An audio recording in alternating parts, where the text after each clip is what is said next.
go in the world, one airline goes further to make it feel exceptional. Qatar Airways, going places together.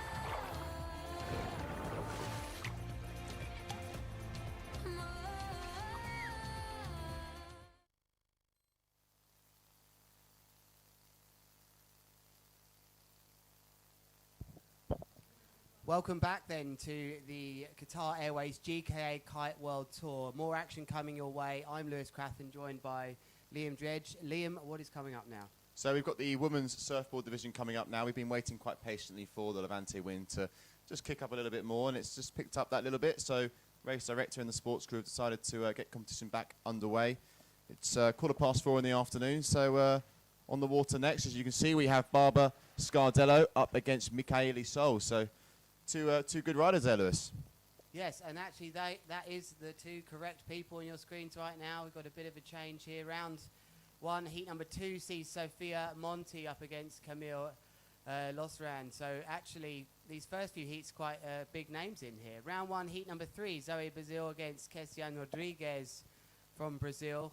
And heat number 4 looks like a bye. Yeah, for Capucine Delannoy, who is the current world champion. So that'll be the reason behind that, Lewis. She won the event here last year, so she's going in as, well, I wouldn't say necessarily a favourite, because Michaeli Sol as well is a big name there, but Capucine is definitely going to be wanting to regain that title and finish on a high. But here we go, round number 1, heat number 1 is underway. Green flag already on the screens here and looking out to sea, and that looks like the first move then, and I don't think that was Michaeli Sol. Two duotone riders in this heat, and you can see it's not actually that windy, but the swell picked up a little bit, which is giving the riders actually a chance to use the swell to take off, certainly going left foot forwards near the beach. How close they want to get is up to them though, because there is seaweed all over that beach there, so we've seen some of the riders with their fins getting caught there.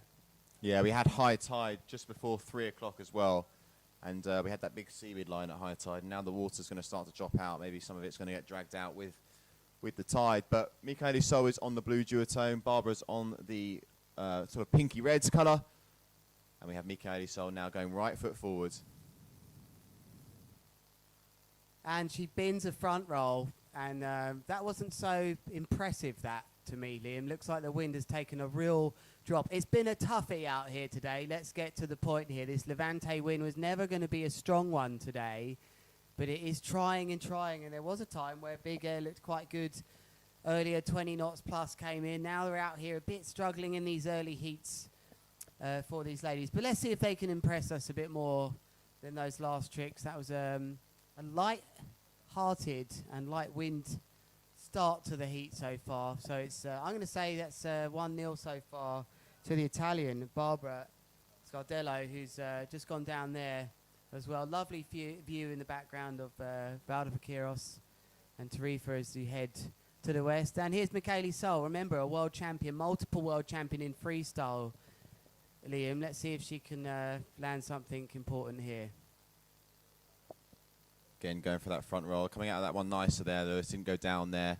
But not necessarily going for the, let's say, big air tricks, just getting a few of more like that freestyle manoeuvres down and dusted. But some of you at home might be thinking, why are we actually, why is competition running if maybe the wind's not so strong? But we go to the forecast. We've got a window here from the 26th of May to the 16th of June, and the forecast in Tarifa is proving quite a challenge. And this was looking, one of the better days. We had 5 disciplines to do. We have the men's hydrofoil, which we were able to complete earlier. Then we've got the men's and women's surfboard, and also the men's and women's twin tips. We have a strong looking day on next Tuesday, but we've got to take what we get given at the moment, Lewis. So this is why the sports team, the race director, we've given the all go ahead, because this is one of the better days we have lined up.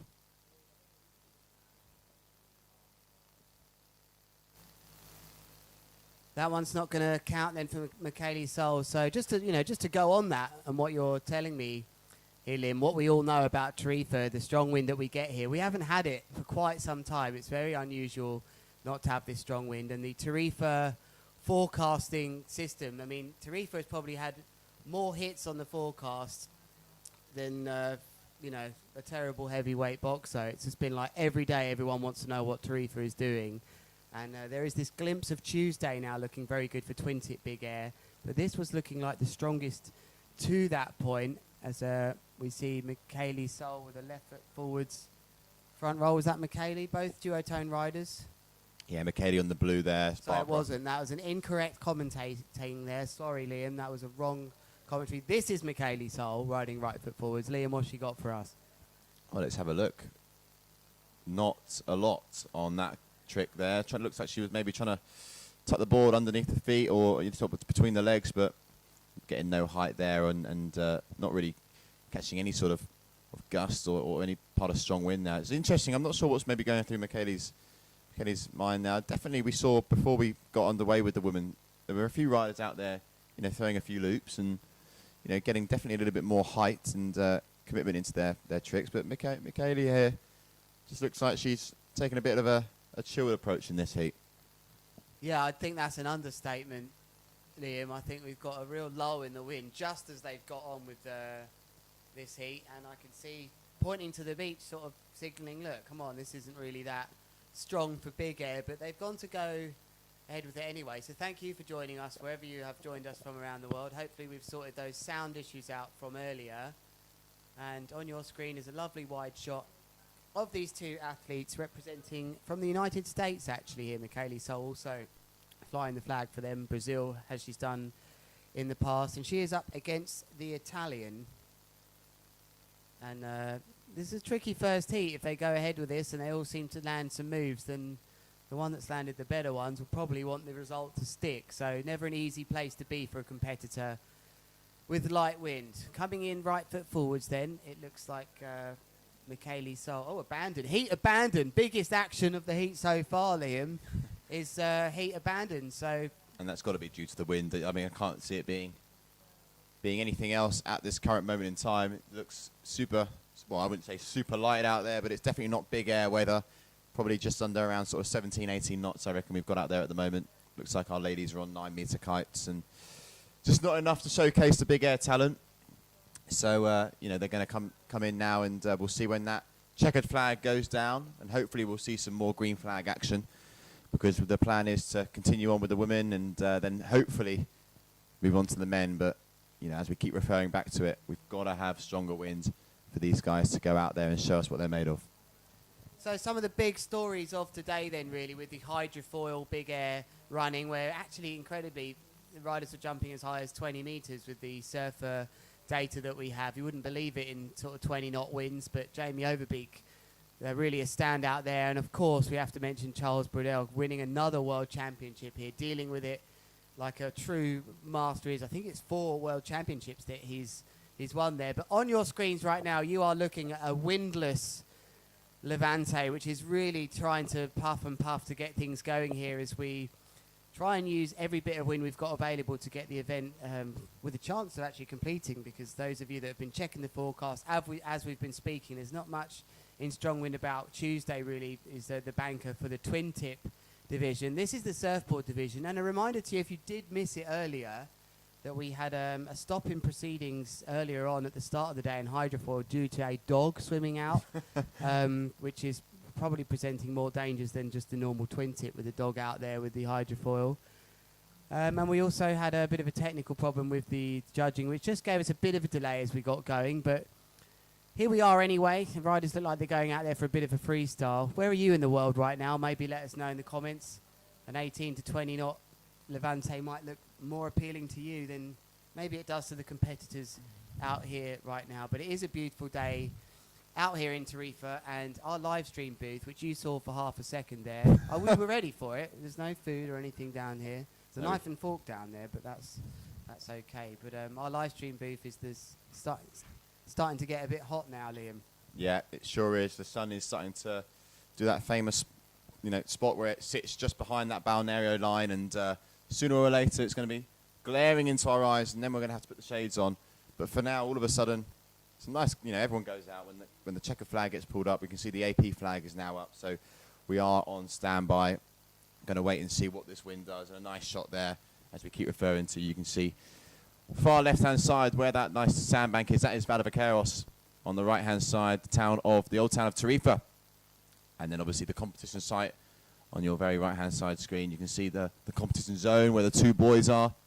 We see a lot of riders here at this spot jump with the left foot forward. That's the predominant angle for our riders to jump. They get a big uplift of wind, which comes from the pier on the left-hand side. It's sort of a big uplift where the wind hits it and gives them that little bit more height. Mixed with the kickers, it really does align together when the wind decides to pump. And hopefully, as you said, Lewis, the wind will puff through and we're going to see a really tasty forecast.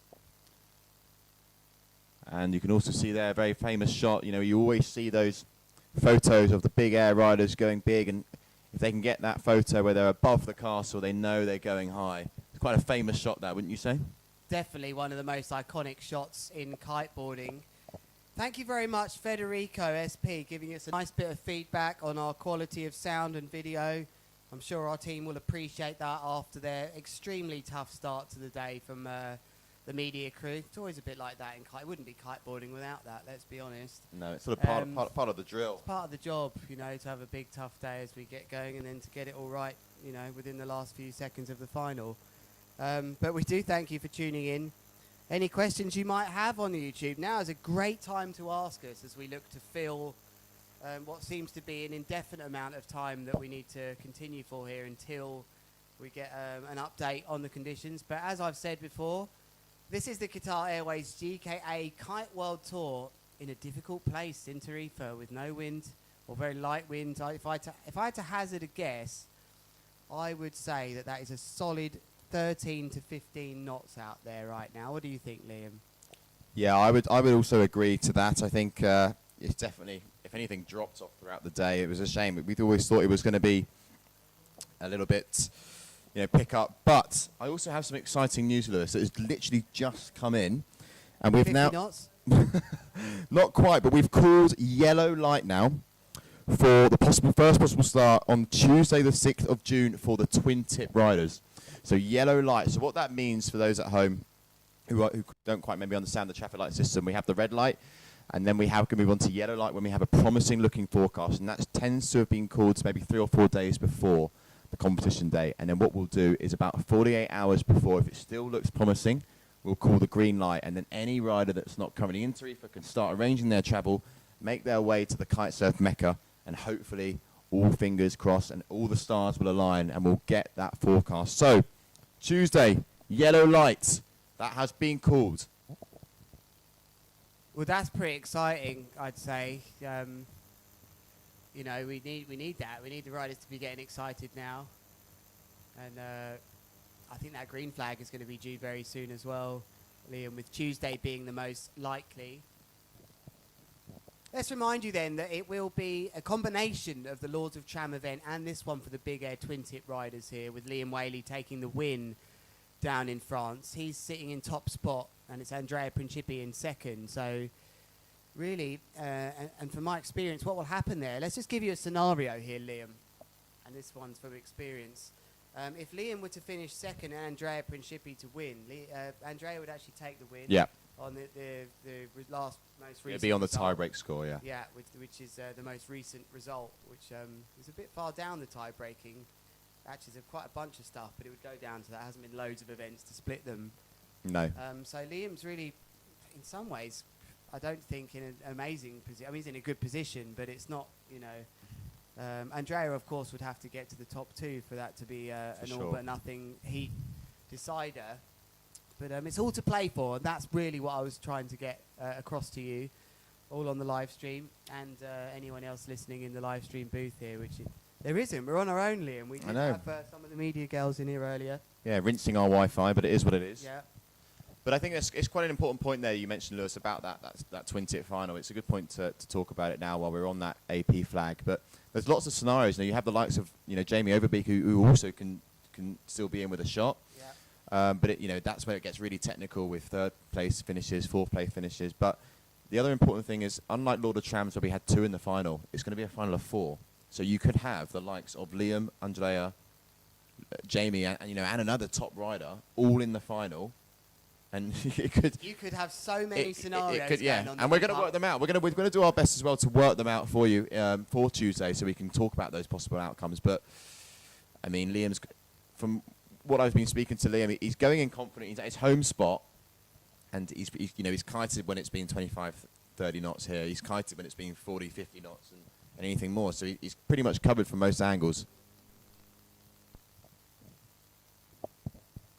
Yeah, Liam, we do have quite some excitement to come on Tuesday. That's definitely a day for you to take off if you can. But meanwhile, everybody's grabbing a chance to cool down and go in the water. And actually, Liam, I was out there just having a little wander, putting my feet in the seaweed down on the beach. And I thought, this would be quite a nice little session on a 12-metre kite.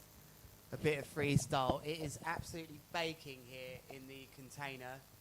That young lady has been on the beach all morning. Have you noticed that? She's been filming. I think she's doing something for Ion, I'm not sure, but she has been down there for a long time. Well, she's doing content. If she is, I mean, she's a great ambassador. She hasn't moved all day, so she's been down there catching this sun. She's probably going to hopefully got some sun cream on. Just look at all that seaweed there. You can see it really has clustered up. And it was the same last year as well. We saw a lot of seaweed, and you do not want to be crashing your kite in the shallows. That's one thing for sure. Very good for you, seaweed, Liam. Really is good for you. It just makes you want to strip off and jump in there. No, generally serious. Seaweed is supposed to be very good for you. And the lawn as well, actually. Get the seaweed over the lawn. But there is the scene. And I think we'll be back with you very shortly.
Welcome back to the Qatar Airways GKA Kite World Tour. I'm Lewis Cratham with Liam Dredge. We are about to get going, or get back going, with the ladies surfboard big air, featuring none other than multiple world champion in many disciplines, Michaeli Sol.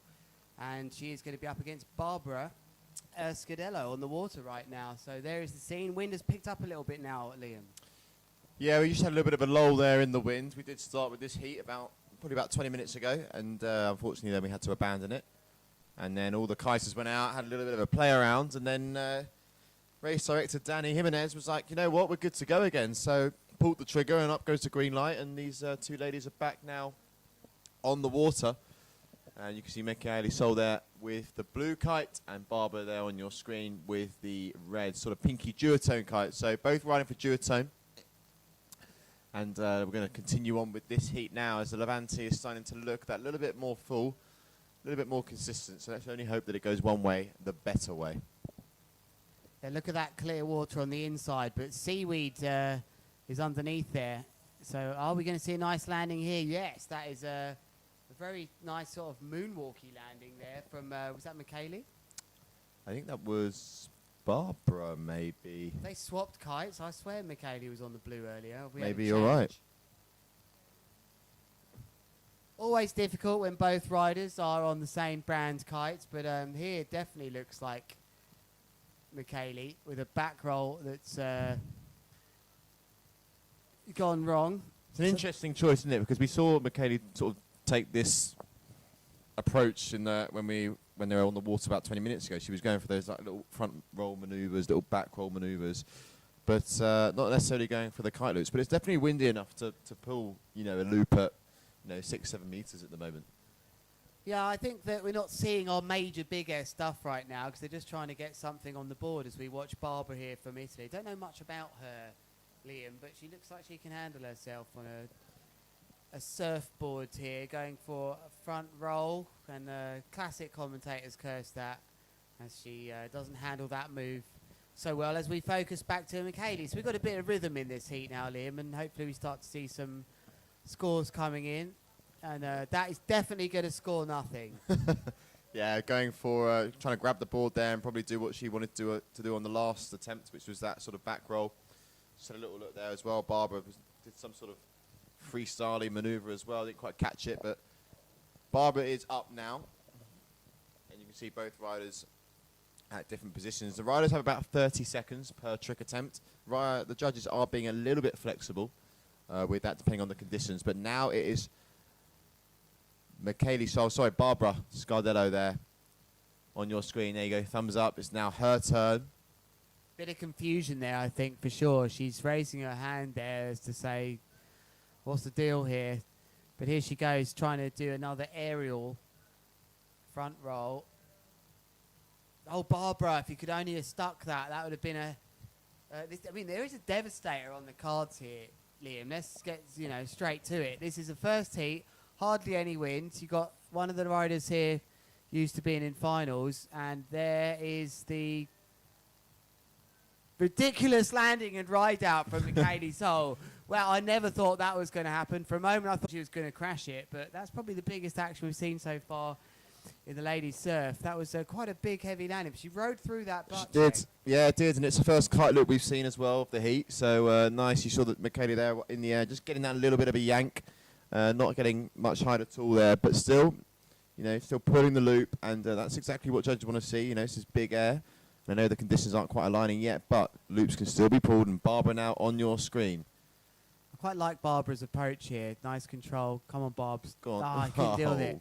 Just over-rotated. So close to landing, though. She obviously knows that move as we swap back over to Michaeli, who's starting to edge away from her competition in this one. Gets a nice little upwind pop there. And nothing on the way down there. The wind just dropped right out as she hits the bottom of the water. And it's back over to Barbara. There you go. Let's go, Barbara. Let's see what you've got for us. As the white lycra has been lifted on the beach. And Barbara just deciding against that one, turning around, going left foot forwards. And let's see if she goes for that similar manoeuvre. She's tried that manoeuvre now 2 times in a row. And let's see if she's going to go for that those rotations that she was enjoying on the last two manoeuvres. But at the moment, just going through a slight lull in this heat. As now Barbara Scardello on the left-hand side there, slightly downwind of Mika. What's she got for us?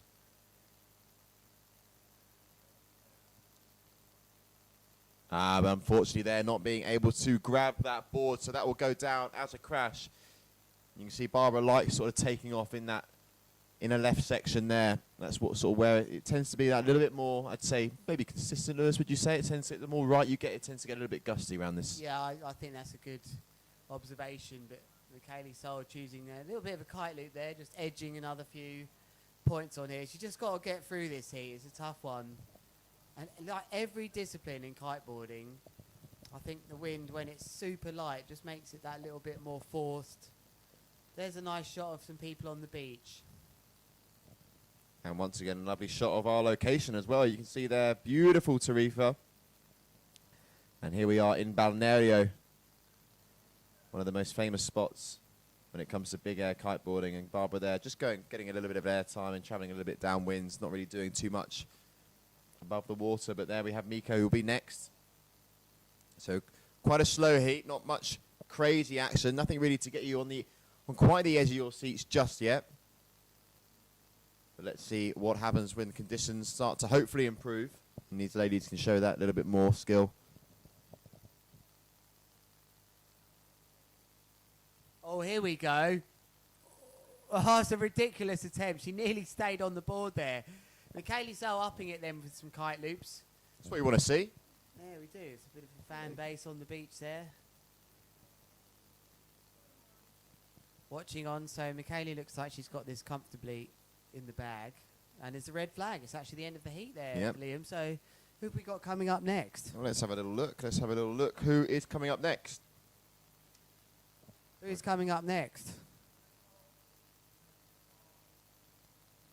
Sophia Monti versus Camille, current world champion in heat number 2. Coming up, Camille. Oh, no. That's just another Camille, sorry. Capucine is the world champion. That's correct. So actually, that isn't the current world champion. But it's another Italian, though. That's correct. Camille Lozarand is coming out the Rise for Duratone in the Young Bloods. Oh, yeah. One of those riders as well. And what is Sophia Monti riding? Let's have a little look, I believe. Also riding for Duratone. So let's have a little look when both these kites get out on the water, where we are located on this live stream booth. We're just a little bit tucked away from where the kites are launching and landing.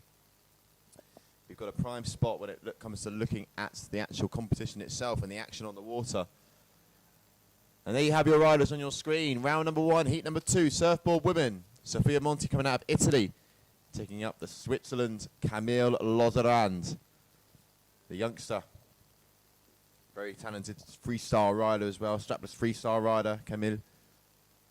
And I can see here, she's just going out. 2 different kites as well. We've got a Rebel up in the sky there, the big air kite in the Duratone range. We've also got what looks to be a Neo out there. So 2 different equipment choices at the moment, Lewis.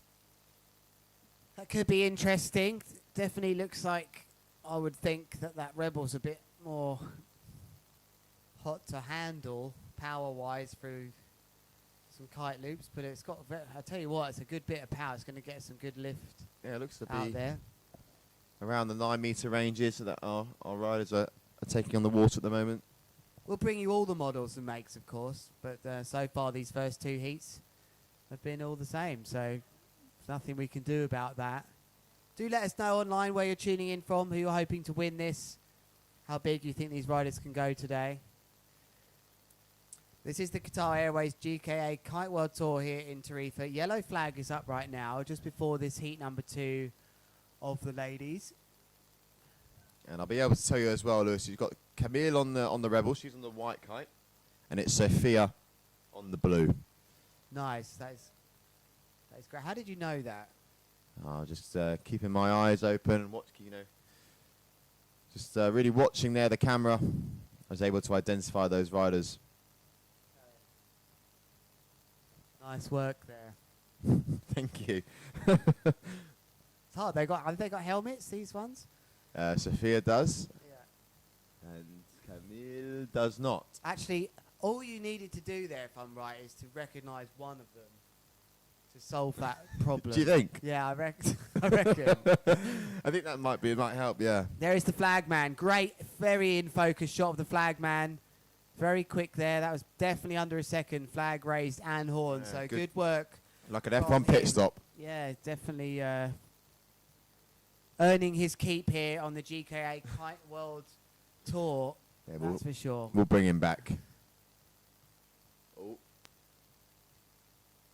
Lovely aerial, that. Really nice and tasty. Yeah. That's very nice. Nice. And I was looking actually at the kite as well, just at the screen, and wanted to yank the loop there, but it was just a little bit too late in putting everything together. This is big. Whoa, what a landing. Wow, that's really spiced things up. I think that was Camille. Certainly was, Lewis. Certainly was. A nice first landed move there. It's always a plus when these riders can get that first move under their belt and land it nicely. Sophia, unfortunately, going down. Not able to stay on the board there, so that'll be a crash for her. And it's now on to Camille Lozoran there. What a contrasting heat, though, Liam. Sorry to interrupt you there. But from the first one we saw the day where riders took a while to get warmed up, we've just seen two nice moves from the opening moves from these ladies. We have 4.22 that scoring from Camille. Then Sophia Monti, she scored a 2.90 on hers. So lots of landed moves on. Oh, that looked really odds on to be landed as well. But unfortunately, it's not going to count. Yeah, someone's had their breakfast and lunch today. She's coming in with some nice manoeuvres. Yeah, I mean, unfortunately going down there, but looking confident. Oh, wow, she's nearly ridden away on the back side of the board there. It looked like it was upside down. So that's going to be another crash, I think, for Sophia. It's all happening a bit quickly out there, isn't it, at the moment? I mean, 30 seconds between each go. You know, it's pound, punch for punch, pound for pound at the moment. It's welcome. It's very welcome, Liam, after the sort of tough on-off day that we've had to see two riders going at it here at the GKA Kite World Tour. It's the Qatar Airways. It's all about big air here. We've had the hydrofoil run earlier on. We've got the...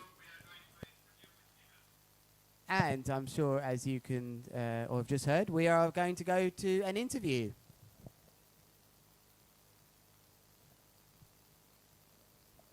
Soon.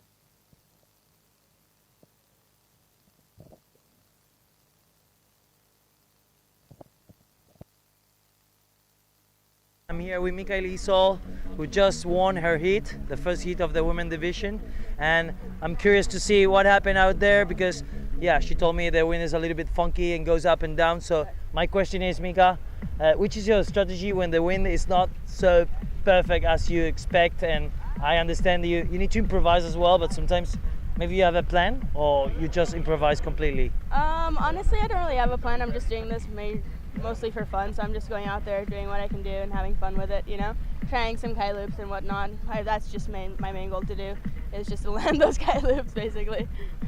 Yeah, when we have a lot of skills, you improvise a little bit. Which is your gear you're using? Tell us about the setup. Well, I'm using the Neo 7. I should probably use an 8 or a 9, but I'm on a 7 right now, and a 411 board, the whip. And you don't consider using a bigger kite, or with this size is perfect? I mean, I'm having fun. I just want to do loops. The 8's not going to go up fast enough, and I'll probably just eat crap, basically. So I'm just going with a smaller size, just to loop. Okay, congratulations, Mika, and thanks for your time. So, guys, let's get back to the booth.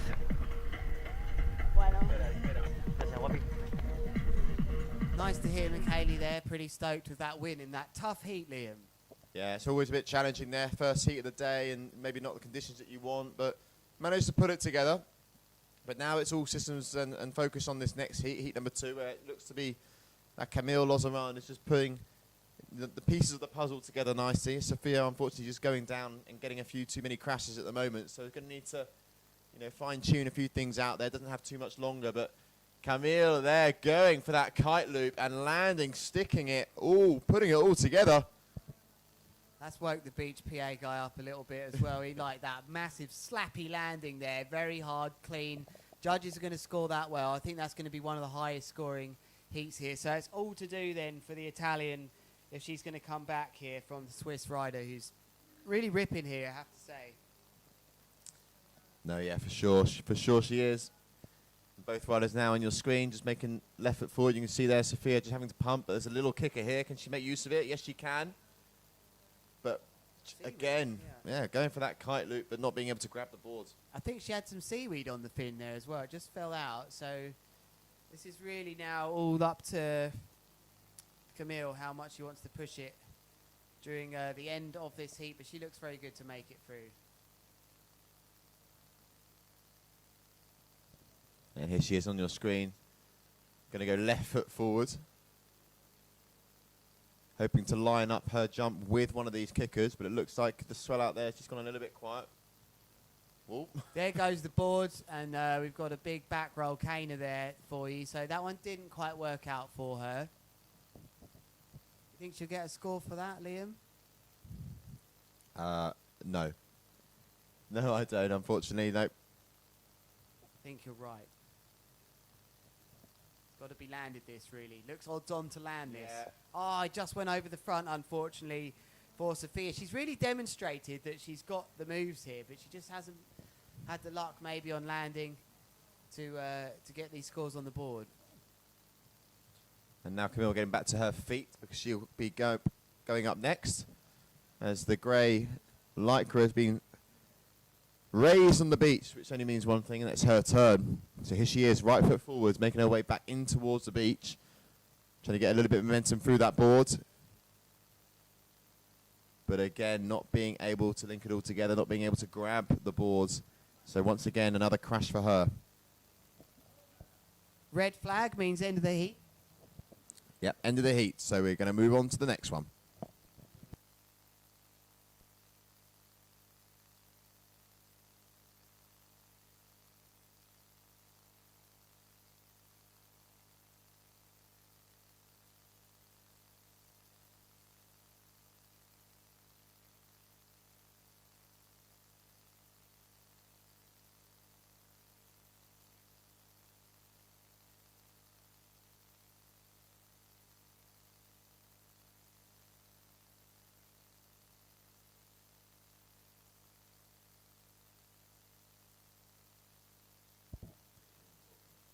Heat number 3 coming up then, of the ladies just now. Pretty good heat, that one. If you did join us, thank you, wherever you are in the world right now. We are in the live stream booth to the right-hand side.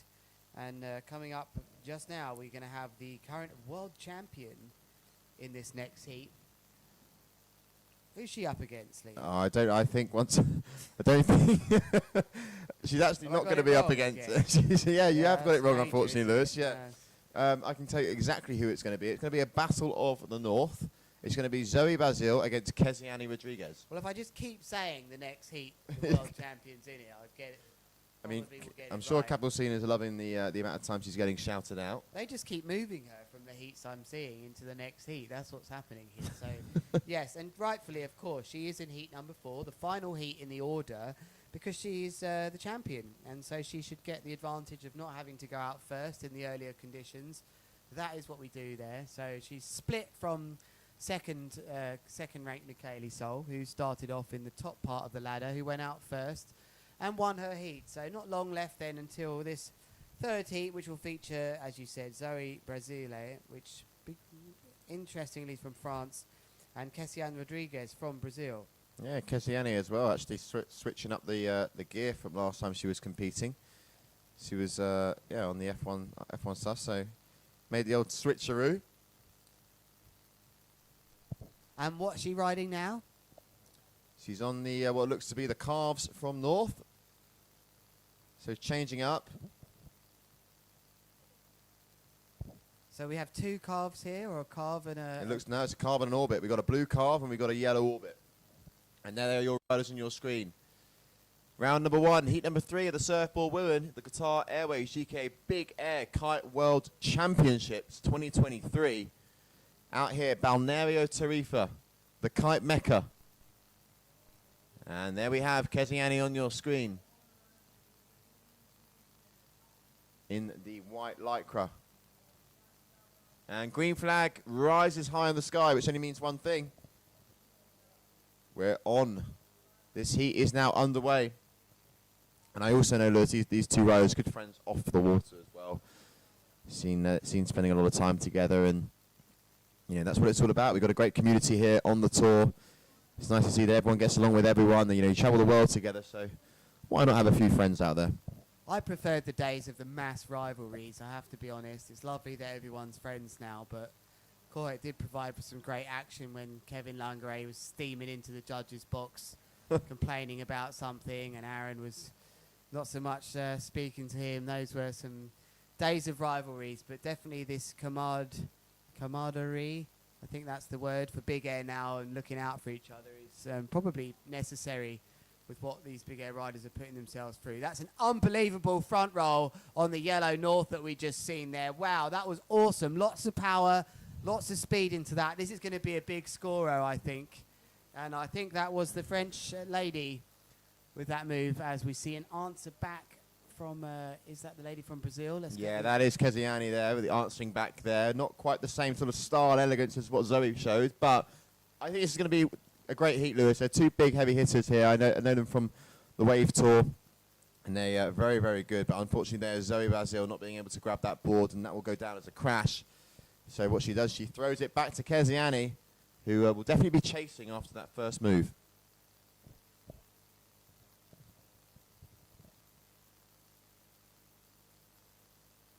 It's the GKA Kite World Tour, Qatar Airways, supporting us over this last wonderful year. And lots of speed into... Oh, what a landing. That was a lovely landing. What a speed through that move, Liam. Made that look very easy. It just skimmed along the surface there. You can see some of these runners having to pump that board just a little bit as that right-hand section of the competition area do sort of get the lulls. But as soon as you get more towards the left here in the pier, that wind definitely becomes a little bit more consistent. And Zoe Bazil here going down. And does she stick it? Yes, she does. Very, very nicely done there. I thought she was going to go over the front of her board there, Lewis, but she managed to keep it all together. You can just see the difference of their positioning as well in this competition area. Zoe actually staying a little bit further out. Maybe the wind's a little bit more full out there. We'll have to get her thoughts when she comes in. But there, Kez.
Still a way to go in this heat then, Liam. I think this one isn't quite done.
Okay, ladies and gentlemen, sorry about that slight delay. We just had to fix the sound there a little bit, change the batteries over, but we're back. And we're back joining these two athletes, these two riders on the water. As you can see, the conditions still on the lighter side of a Levante breeze. But nonetheless, we are running with competition at the moment. A very difficult and challenging forecast is ahead. But Tarifa hasn't quite produced the strong winds, probably over the last 6 to 7 weeks, that everyone's so much used to. So when we look at the forecast now, we had to take today as a running day, and we've also called yellow light for Tuesday. Tuesday looking quite promising. But that's red flag up in the sky, so we will be back with the next heat of the women's surfboard division.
So here we are back once again at the Qatar Airways GKA Big Air World Championships here in Balneario Tarifa. My name's Liam Judge and I am actually joined by Lewis Cratham, but unfortunately just this minute he's not available, but he will be joining me very, very, very shortly. But it's all systems go. We've been up and down with the wind for quite some time now. The women's surfboard division is on the water, and our race director has just called the thumbs up, so we have the go ahead. I can see that the yellow flag is in the sky, green flag to follow, and we're going to get back underway with the action, and hopefully local time is 7 p.m. in the evening now, so we've got another about hour and a half of good sunlight. The wind has been a bit fickle all day. It's been up and down, up and down. We started the day with the hydrofoil men's discipline where Charles Waddell took his 4th consecutive world title. So big hats off, big congratulations to you, Charles. But now it's all systems go with the women. And on the water, we're going to see our athletes continue to push. And who is going to find their position in the final? Camille Lozarand is already got her position there. But, you know, we're going to have to wait and see. So right now, we've probably got a good, I'd say 22 to potentially gusting up to 25 knots. So conditions are a lot better than what they have been. And that's quite a famous thing here in Tarifa. Sometimes when it comes towards that, the end of the day and the sunset, you know, the wind can get a little bit more consistent and a little bit better. And obviously at the moment, the sun is starting to set, hence the sunglasses on my face, because that sun is beaming down in the booth at the moment.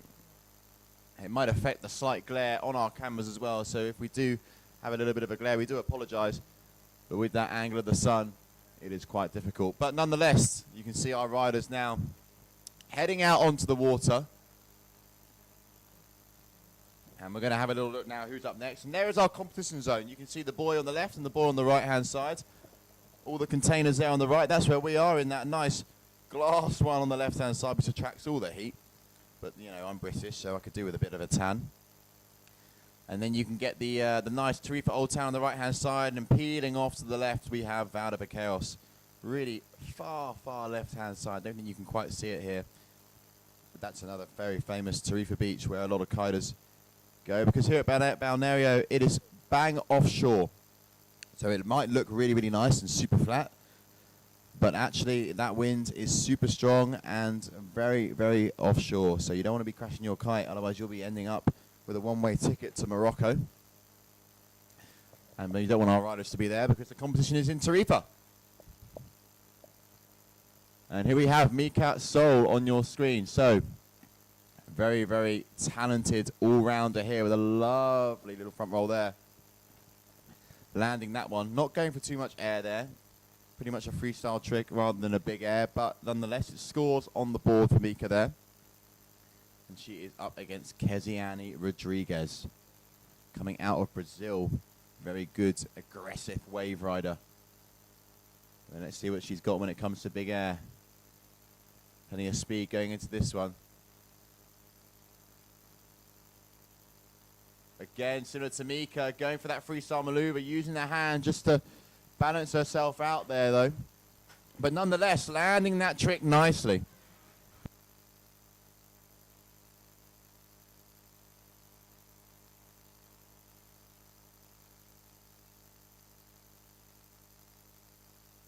So here we are, day number 1 of the Qatar Airways GKA Big Air World Championships.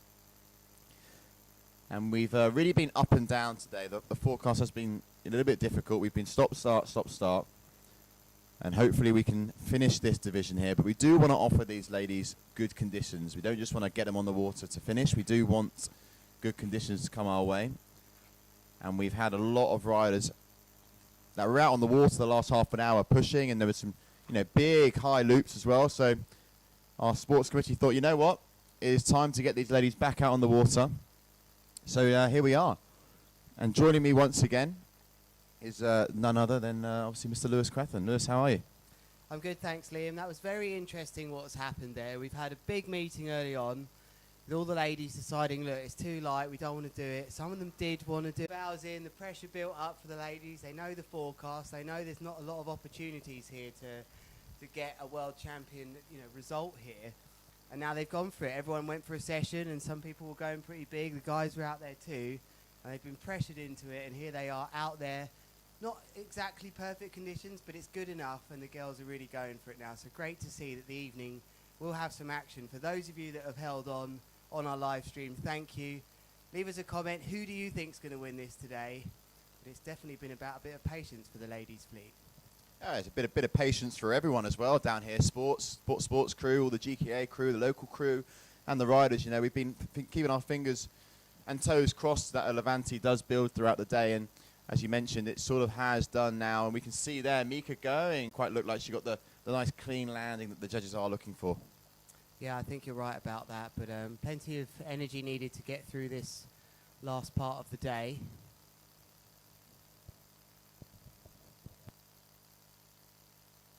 Rodriguez there just crashing that, and I'm just grateful I didn't go back to the hotel for a cerveza and some olives. I had a good old half bag of crisps as well while we were in that break and keeping myself busy. And here we have Mika going left foot forward. Doesn't look like she's going to give us much there. I think she's going to do the old switcheroo and come back in towards the judges. She tends to prefer to do her manoeuvres right foot forward, I've noticed. Yeah, she does. She's very gifted on both tacks, but on the surfboard especially, she likes to be right foot forward. So here she is then on your shot wide. Nice. Just misses the board there on the takeoff. Just lets go of it. We see that seaweed settling now as the tide starts to recede here at the Qatar Airways GKA Kite World Tour. First big day of action here to remind you that we've crowned the world champion once again of Charles Bradell. Nailed it today. He is the hydrofoil big air world champion. That was what happened this morning if you missed that.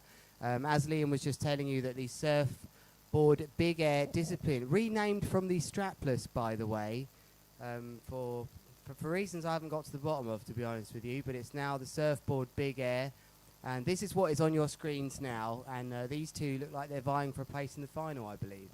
Yes, it definitely is, yep. So winner of this will advance to the final, where we already have a Camille Lozerand, who's in the final already. And then we're actually going to be seeing as well Capucine Delannoy for the first time in action today. She is the current big air world champion, yet to hit the water. So it'd be good to see what she has. For no fault of her own, she had a bye, actually. So sometimes that works in your favour. That's big, though, from Michaeli Sol with a board-breaking landing. She just can't take that one. That, for me, was big air. Yeah, that's what we want to see. That's surfboard, you know, it's great to see they are getting those sorts of heights. And we just saw a great behind-the-scenes here earlier where I walked up and saw the meeting going on from really established riders in the scene, such as Alvaro Onieva and Mallory de la Marque, who's one of the, lead judges. And they were saying to the girls, look, we don't think this is proper big air, but you tell us how you feel about it. And it was lovely that they gave that decision to the ladies, and here they are. What's happened there? How has she ridden out of that? I'd love to. I don't think we're going to get a replay for you now, but that looked like she landed on her torso and carried on through that. Am I right? Yeah, I think she started paddling on that one as well.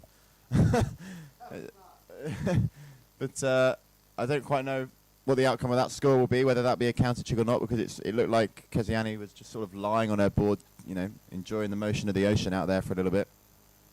But here she is again, right foot forwards. Really got to take it to someone like Mika Sol, because like you said, Lewis is very good at big air. Actually won the twin tip in Lord of Trams, so already has a big air win under her belt. I know this is surfboard, but nonetheless she knows how to put it together when it comes to competition. Yeah, and she'll only be in this wanting to win it and be world champion. It's not for the money.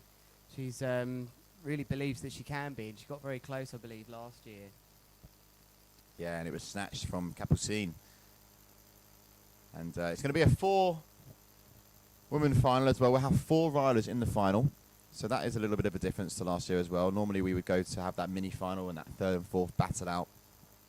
And then we would follow that on with the 1st and 2nd. But we thought, you know what, let's switch things up for 2023. Let's switch things up for Tarifa. We spoke to the Big Air Committee, who are a very active group of riders who like to give their thoughts and opinions on how to make the tour better and how to develop it further and see improvements, and that was one of them. So I think, so far the hydrofoil Big Air, we saw a 4-man final. We're going to see 4 people finals for the rest of the comp, and it's an exciting thing. I think it'll be a good watch for us here and for you at home.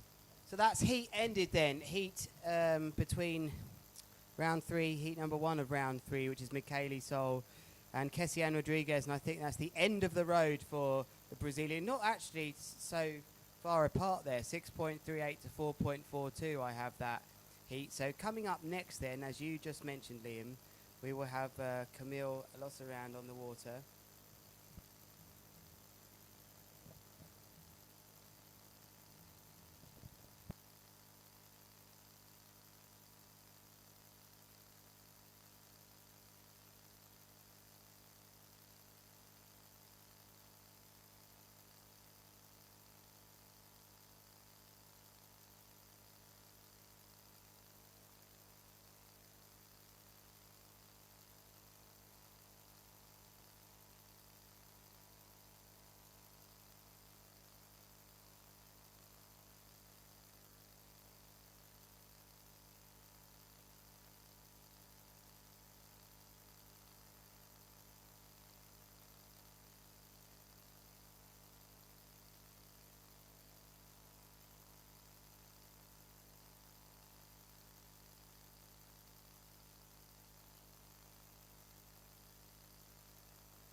Okay, so here we go. Next heat is up and on the water.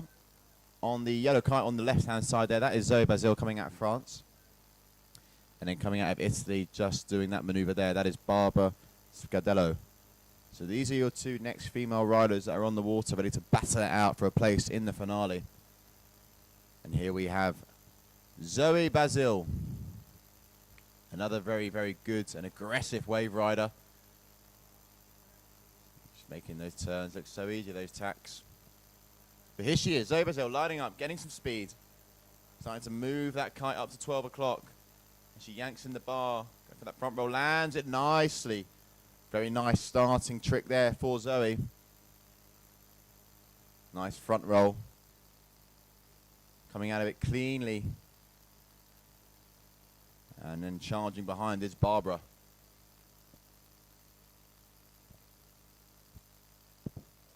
Just over rotating that front roll again. She's really got a good movement in that one. Gets the board round, but just keeps on going. You know, like it's a shame she can't just slow that rotation down. But I think she might stick that in this heat. Oh, that was nice though, Liam. Yeah, and I'll tell you what else is nice. I can see some sand blowing on the beach as well. That's always a good sign here in Tarifa when you can see the sand go. The flag's really starting to up the ante a little bit. That's only a good sign. Hopefully that means we're just going to get a little bit of a stronger breeze as this day shortly and slowly draws to a close. It is local time of 7:10. So we've got plenty of time left in the tank here. Don't forget the big air twin tip as well on a Tuesday. That's looking very likely that it's going to happen on Tuesday. We issued the yellow light for the big air twin tip, which seems to have been waiting for quite some time. And it's an interesting forecast, to say the least. Bit of rain at the end of the day. Which looks like it's pushed back in the end of the day, so we might see 30 knots plus. But meanwhile, we are in the ladies' fleet on the surfboard, and that was a really nice landing, and riding away from that, I think she's going to be really happy with that. Yeah, Barbara, nice to get a score on the board there, especially up against quite a challenging rider in Zoe. Doesn't go out without a fight, either of these riders. And Zoe up next here, going left foot forward, charging towards the famous Tarifa landscape. That looked like wanting to engage a kite loop there and just getting pulled off the board towards the end. Whipped out of it there with a Carsten Yanker, former professional male football player, by the way. We often end up referring to football players, or I do, sorry about that. So we got a tough heat then. Which one of these riders is vying for a spot on the podium right now? I've got these as equal at the moment. I literally have these as absolutely equal. 3.68 to 3.68, so this is really close. Very, very close, yeah, and we have 7 trick attempts, 30 seconds each rider gets, and it's your top 3 that are counting, so that's how our judges will score it. So each trick is pretty much consecutive, straight off the other, so you've got to be ready, but our judges are lenient, as conditions have been a little bit fluky. But definitely looking a little bit better here as Zoe, that unfortunately losing her board. And you could just see me and Lewis just Totally enjoy prepared it. for it to go to the studio view here as it's been a long day, hasn't it? We've done 12 hours now in here with the aircon machine. It's starting to overpower the battle now of the heat, which was very intense during 3 till 6 o'clock. But there you can see the sun just coming down on the sea there to the west. But this is another blown trick, unfortunately. So this one is just being edged into the favour of Barbara Scardello, who's got a great score right now. She's got 6.94 with her 3 moves, so she's going to be hard to overtake here. That's one of the highest scores that but to give Mika a run for the money in the last heat as well, and Zoe, just watching Zoe there, not being able to grab that board. One of the things I've noticed with these riders, they're really trying to engage that pop a little bit more and get that board back under. They can grab it and then do their trick, because at the moment they're not quite getting the pop with the board, and they're really struggling to grab it.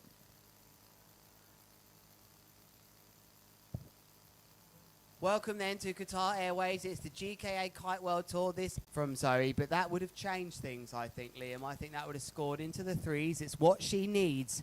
Zoe Brazil from France, currently going out of this competition. She really needs a big move here. She's down by 3.26. She hasn't got that 3rd move, and I think that crash would be her final move of this heat, perhaps. As I'm looking at this now, I think they're only getting 6 moves, so I'm thinking the flagman might have some action down there. It's currently green flags at the moment, but I've got these ladies as 6 tricks each, so is it 7? I think it might be 7 actually. Oh no, there he goes. Flagman was a bit late to the party. Yeah, red flag should have been up ages ago, mate. He's getting tired now.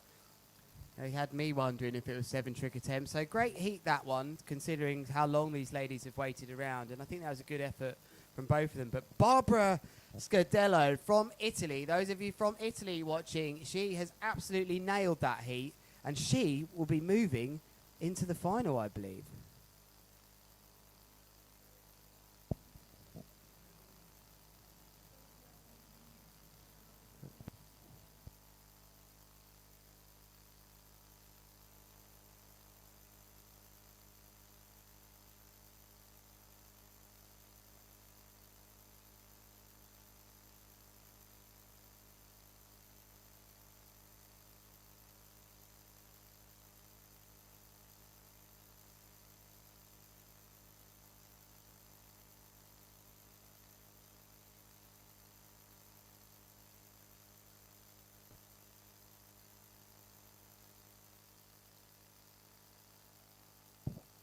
Next up then, rounding off our semi-finals, will be Sofia Monti, the other Italian here in this competition. She's got quite a tall order. She's up against the Surfboard Big Air World Champion, Capucine Delanoy, and it's for the final spot in the final. Completing the final already, Michele Sol from the USA, Camille Lossaran from Switzerland, Barbara Scardello from Italy making the final. That's the big news for me this evening, Liam. That was an incredible performance. I feel like going out onto the beach and giving her a hug and saying, wow, what a time to deal with that.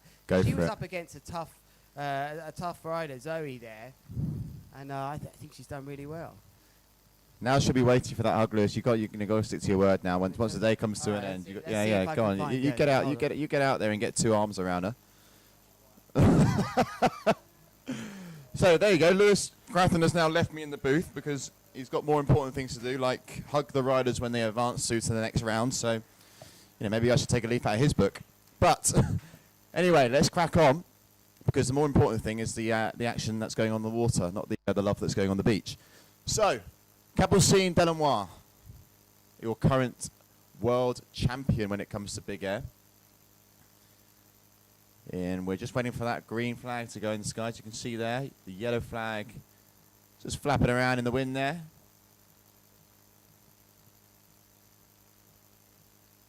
And at the same time, I can see the male riders putting on wetsuits. So we might actually be starting with the men.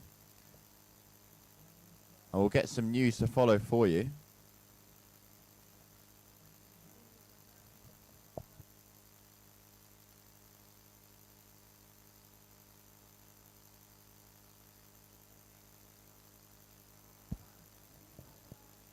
Okay, boom, there it is. Green flag is up. So this is it, the last place in the final. Who's it going to be? Are we going to see the world champ get back in the final? Or are we going to see a slight upset? And Lewis is nice quick hug there. I mean, short and sweet. I'll be honest, I didn't hug her. She was too wet from the water coming out. But I gave her a high five and just said, well done. I think she wasn't expecting that. She's really happy. And it was just nice to see someone lay it all down on the water there and actually, sometimes you have to recognise those moments. She was maybe not expecting to be in a final of a world event today at the Qatar Airways GKA Kite World Tour. Yeah. She's going to be competing against some of the best riders in the world. So I was really stoked for her, and sometimes it's nice to show that on the water. But right now we can see going through the motions, looking very good to get to the final as well, as the current world champion, Captain Delanoy. Do I say that right? Yeah, Delanoy. Delanoy. You got to just wah that at the end. You can go for the sort of cappuccino type first word. Yeah, I mean, she might not be your friend, but, you know, it's all good. So it's a lovely setting here in the evening, 7:20 p.m. out here, local time in Tarifa. Bit weird, it sort of gets light really late compared to the UK. That's going to be a crash, unfortunately, for Sophia Monti. And I think she's going to be up against it if she can join her Italian partner there. There she is, there's Barbara on the beach, just running to confirm that she's in this final. But we are here in the last of the semi-finals. God, that was a massive kite loop attempt there from Sophia. So these riders are really getting on with this. I seem to look out and the same rider's going for another move, which tells me that the riders are performing their tricks quickly. But about to come right foot forwards now then is Capucine. What are we going to see here? I reckon we're going to see a front roll. I'm going to call it. Or should we tempt to go for that kite loop because Sophia just went for one as well. It looks like she's coming in hot with plenty of speed. I love that move. It's just so powerful, you know. Like, there's no kite loop in it, all right? It's not super big, but there's something about riding out super planing fast that I like to see on surfboards. And showing great control there on the landing. Just coming out of it nicely and very, very well done there. Great move, and interested to see what the judges score. Well, let's take a look at the scores, actually, at the moment and see what they are scoring these moves, because we know that she already had one of the biggest scoring heats of the day so far, and she's currently, well, as I see it here, she's in second place, but I'm pretty sure a lot of her scores haven't come through. Here she goes then, right foot forwards. Bit zoomed out for you there to see back at home, but she has landed yet another move. And some important information has just come in as well from the media team. Thank you very much, guys. But after this one, we're not going to be going straight to the women's final. We're actually going to be teasing you and going into the men's heat number 1. And then we're going to go to the women's final. The reason being, these women here, whoever advances is going to need that break. So we'll get underway with the first round of the men, and then we're going to finish and wrap things up with the women. Well, I'm not sure I'd be so happy about that as men heat 1, waiting all day in the sun and then getting sent out. But such is competition. And unfortunately for themselves, they've done themselves in by showing such a high level of riding earlier on during the break. But the judges are going to send them out. But I've very much got a feeling that they might not complete that heat. Liam, let's see. Well, let's give it a go. The wind definitely has picked up. It's probably, that we had some good wind this morning, but from then it's been pretty light. So it's good to see it finally sort of come back to what we had this morning, and hopefully it stays. And for the men, gets windier. That's what we want to see. We want to see these men. We want to see all our riders really going big. And this is a big air event. We want to see those big kite loops, those big mega loops. And just there, Sophia going down hard, not being able to land that loop. Yeah, she really sent that round the window, and it almost got stuck round the window. So it looked like it was going to be one hell of a landing. So that very much looks like the end for me for her, Liam. She's had a good go at this, but unfortunately, she's got 7.12. That would have been enough to take her through that last semi-final. That's always tough as a rider when you look at what scores would have actually got you through. But then this is a massive move by Cappuccino that can only bomb out on the board there. She looks like she's warming up for the final already. Yeah, she's going to need to dial in some of those moves because it's a heavy final with Mika in there as well. Barbara, obviously, is going to be fired up, ready to go. It's yeah, very. Oh, what a landing! What a landing, Liam. I've totally interrupted you there. Cardinal sin of commentary, but I had to. I had to interrupt you there. Sophia Monti has just landed an unlandable kite loop heading back out to the right-hand side. Could we see an upset here? Surely not. She needs a 3.94 for the lead for a third Capuchin's going to go for it. And Capuchin, I feel, is in a bit of trouble here. Oh, she needs to going land for the this. loop. She hasn't landed it. I want to see the scores coming here. This could be interesting. So back roll board off scoring a 2.40. That's unfortunately the trick she's got to kick out of her top 3 scoring moves. But yeah, the only thing I would say though is it was quite a big butt check. that's very true. But you know, I think that's what's going to limit the score. It was a big and long butt check actually. But with that said, judges will like to see that commitment and actually going for, you know, quite one of the bigger loops that we've seen. You know, in conditions that we have. Well, let's put that in perspective in this heat up against the world champion. That was the highest scoring move of this heat so far. It's a 3.92 kite loop. Unfortunately, she's averaging sort of 2.5 points with her other 2 scoring tricks. Capuchin, meanwhile, is scoring 3.5s and higher. So she's going to need to, I think, do something bigger than that, although she's had her 6 moves now. So that could well be the end of this thing. I think they got 6 trick attempts each. Boom! Big, Liam. God, it's amazing how they nearly ride out of these moves. Well, there's wind. That's one thing for sure. The wind is most definitely back, allowing these riders to just go that little bit higher. I love how she just tries to land anything as well. It's been a pretty epic effort. But unfortunately, I don't think it's going to be enough for Sophia Monti. But that was pretty good effort from her. And she will look back at the scores of those semi-finals and know, had she been in Heat 1, would have advanced to the final. Had she been in Heat 2, wouldn't have made a difference. Sorry, I'm talking nonsense there. Had she been in Heat 1 of the semi-finals, she would have made it through. And she would have also made it through Heat 3. So unfortunately, she was drawn against the world champion. And she'll go home happy, though. But actually, the men out on the water now. Yep. And this could be interesting. Yeah, round number 1, heat number 1 of the men, because these women, Capuchin, sorry, is just going to need a break. She can't go straight into the final. So she's going to have a heat break, and then we're going to get underway with the final for the women. That is the plan. That is the news that I've been told. And I'm just going to have a little look who is on the water now. It's looking like Kite Roj. I've been told living and coming out of Valencia. I got a terrible way to pronounce his name. I don't think it's right. But I've always said Kiko Roy. Rog. We were told it was very Yeah, we were told Rog, yeah, and he's just gone down and ate. Someone's nailed that. That looked Yeah. like an injury. That was Kiko. That was the man we were talking about. But, oh, look, we got a win stat on the bottom right-hand corner. Whoa. We've got some stuff on the screen here. Nice to see our surfer app data is back in down on the left-hand side. So Sophia Monti being told there that she hasn't made it, I don't think, to the final. Oh, no, that's not actually. That's the world champion being told during the final by Miles. By Papa Delanois. Yeah. So well done.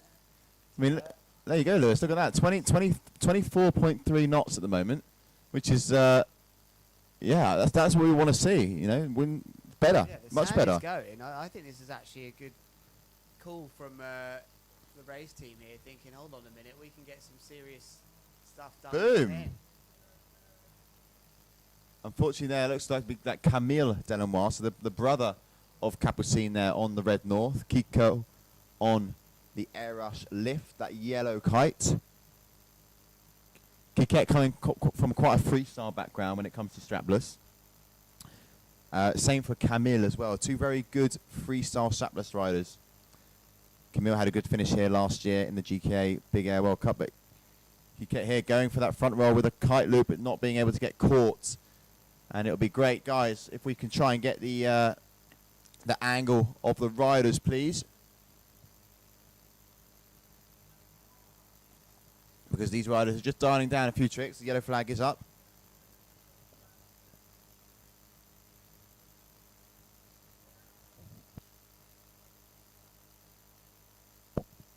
And there it is. The buzzer has sounded.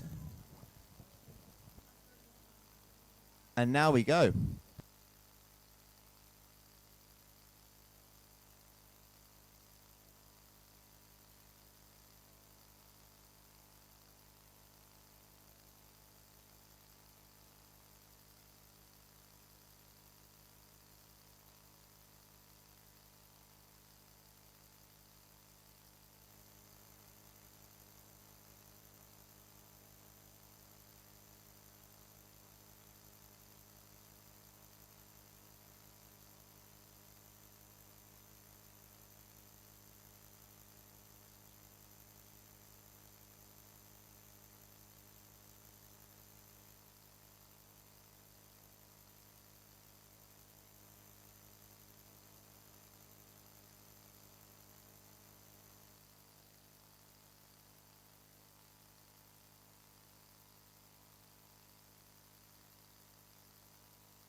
So here we go. We have 3 riders in this heat. On the red kite, that is Camille Delanois. On the green duotone kite, that is the youngster Noah Nicholas.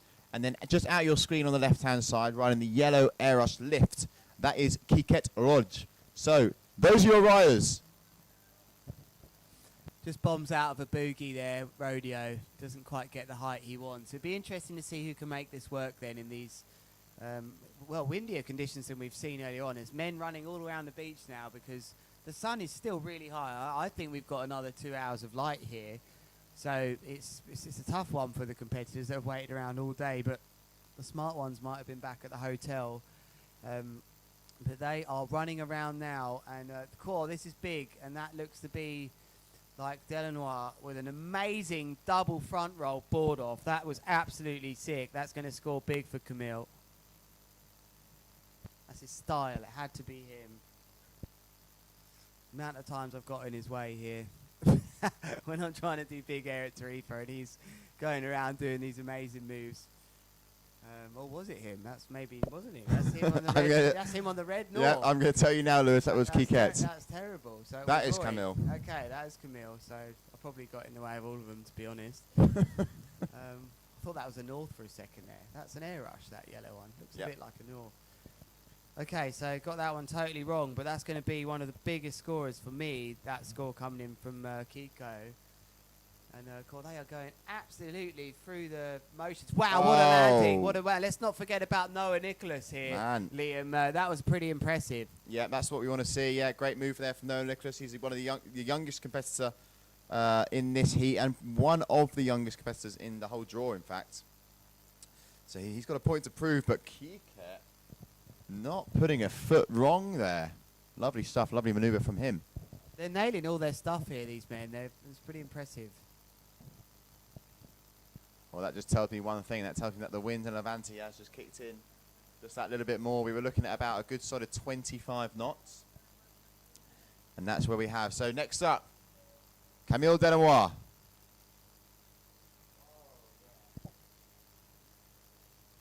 It somehow rides out of that. That's outrageous. That is really outrageous. He will be scored down for a bit of a butt check, but sometimes I think the judges have to take that on board with these lighter wind conditions. They don't have as much hang time in the air. That was an unbelievable landing. I think this is still going to score pretty well. Yeah, this is a super close heat. I mean, a lot of these riders have stuck the majority of their moves. I'd probably put my money on Kike at the moment to be in that first position with a fight of second between Camille and Noah Nicholas. But it is round 1, so no one gets eliminated right now, but it does help with the seeding in the draw, you know, where you're positioned and who you could potentially face in the future rounds.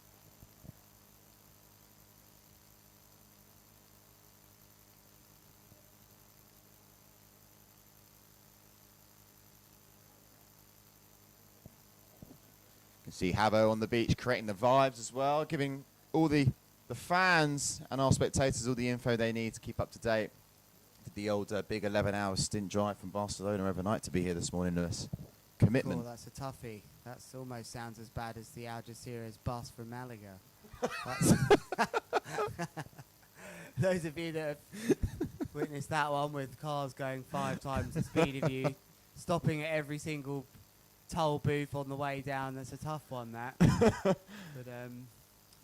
But you're all better for it. I'm all better for it. It's learning I experiences. think so, yeah. Every day's a school day. There's a reason I never done that one. But this sand is really blowing up on the beach here now. It's the Qatar Airways GKA Kite World Tour. I'm Lewis Crathon, still with you on this 12-hour shift here with Liam next to me. And it's getting exciting, actually. It has to be said. The wind has come through. The tide has just started to draw out a little bit. So the riders, as you can see, can't really use the kickers there. They don't want to get too close in there. There's a bit of seaweed in there. They even ride their boards upside down on the way out. But on your screens right now is Kiko, who's just had a big... But how has he got through that? Some of the landings these riders are taking are pretty impressive. But here is our live stream booth, which didn't look so good contrast-wise with the sun half and half on us there, Liam. But it's been a nice end to the day, actually, hasn't it? Yeah, it's been... I mean, this is what we wanted. We wanted to see these sort of conditions come through, and it's great to see. And it's great for the riders as well. They've been sort of up and down. Are we going to compete? Are we not going to compete? You know, debating, you know, going on the water and competing. But now, you know, this is what we want to see. Strong wins for the guys and the girls, and an exciting back end of the day of competition. Looked like there was a bit of anger there. One of the riders thinking, well, it's your turn here. It's your turn. Like, as, there we go then. Delanois.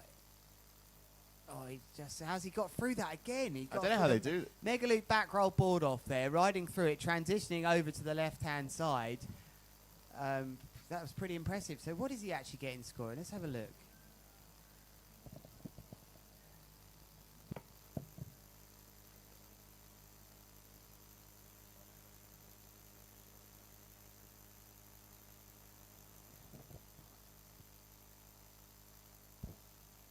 Very clean landing then from Noah. That was really nice. He's keeping himself in this. But it's Camille. Powerful scores, all in 5 so far of his landed moves. That's just edging this right now.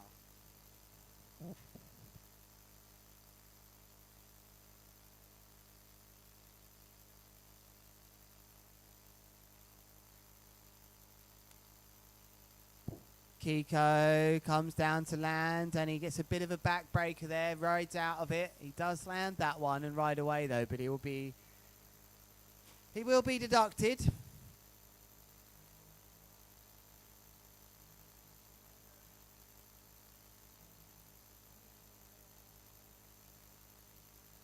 If you had to guess what way we were facing right now, what way would you say, Liam? I'd say in the way that I'm going to burn. Burn. Yeah, I'm sat right in the sun. It's confused me for so long why we're getting nailed by the sun here, because we actually must be facing southwest. Because the sun just, it doesn't go round the bend like it does at home. We face to the south, on the south of England. Sun goes and sets in the northwest. Maybe it doesn't go as far around near the equator. That's probably what's happening. But another nice move. Noah here is really coming into this. Now, we can check our live scores, as you can too, on the GKA kiteworldtour.com website, clicking the live icon. And I'm taking a look at this one. And Noah Nicholas is clawing his way back into this heat. And I've got him just less than a point down then from first place. And it's Kiko also in there. There's less than pretty much 2 points separating these riders that have all got around 2 or 3 trick attempts left. So this has got really close for me.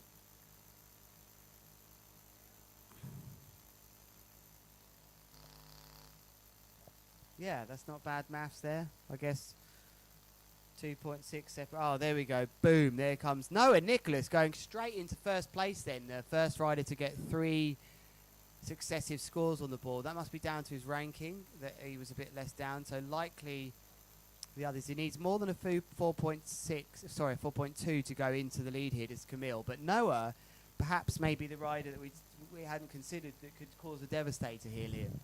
Yeah, he's a very talented young rider, actually, Noah. He's when I was speaking to the, a few of the locals, they were like, Noah Nicholas, watch him, watch out. And Kite there, bombing out, but big butt check. But once again, I think he's gone for that move 2 or 3 times now already, but the kite has crashed, so that will go down as a crash. That's devastating, because I looked away when he was riding away and thought he'd actually landed that. So that isn't going to score for him. But sand really is picking up now. The scene is set quite nicely, I think, for this finals that will take place in a bit.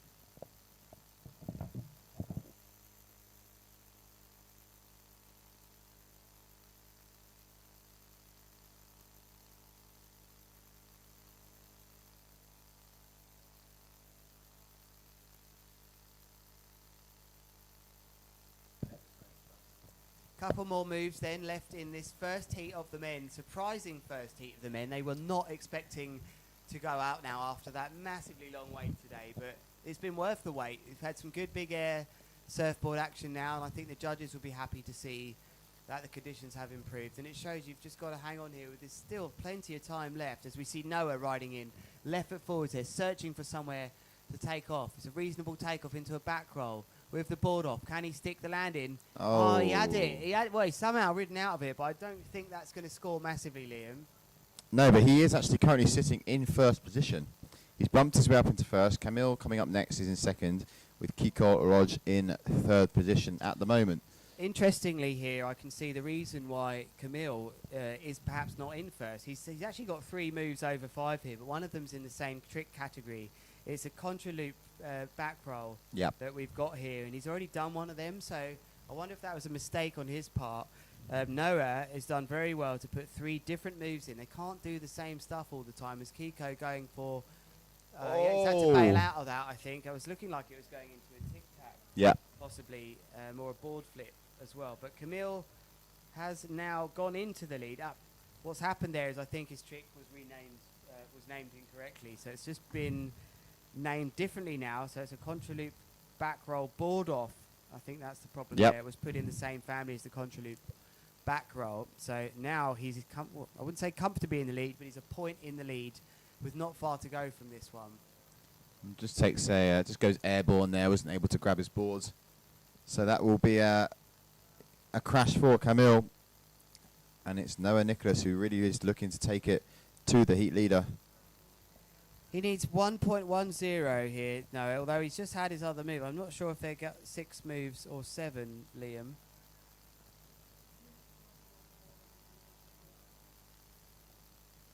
If it's the case, it will be Camille's last move here of the heat.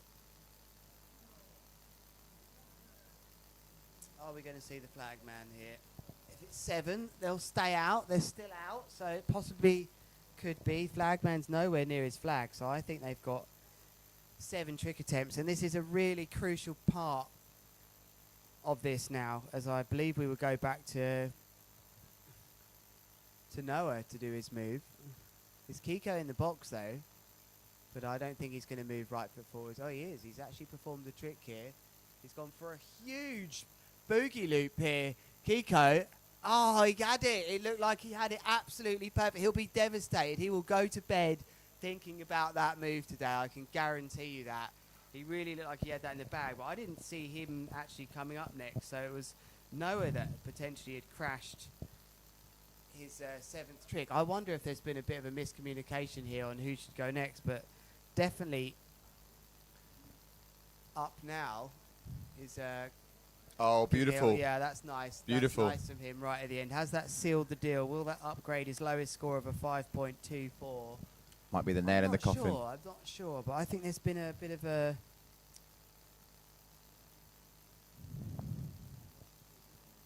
Well, the red flag is up now.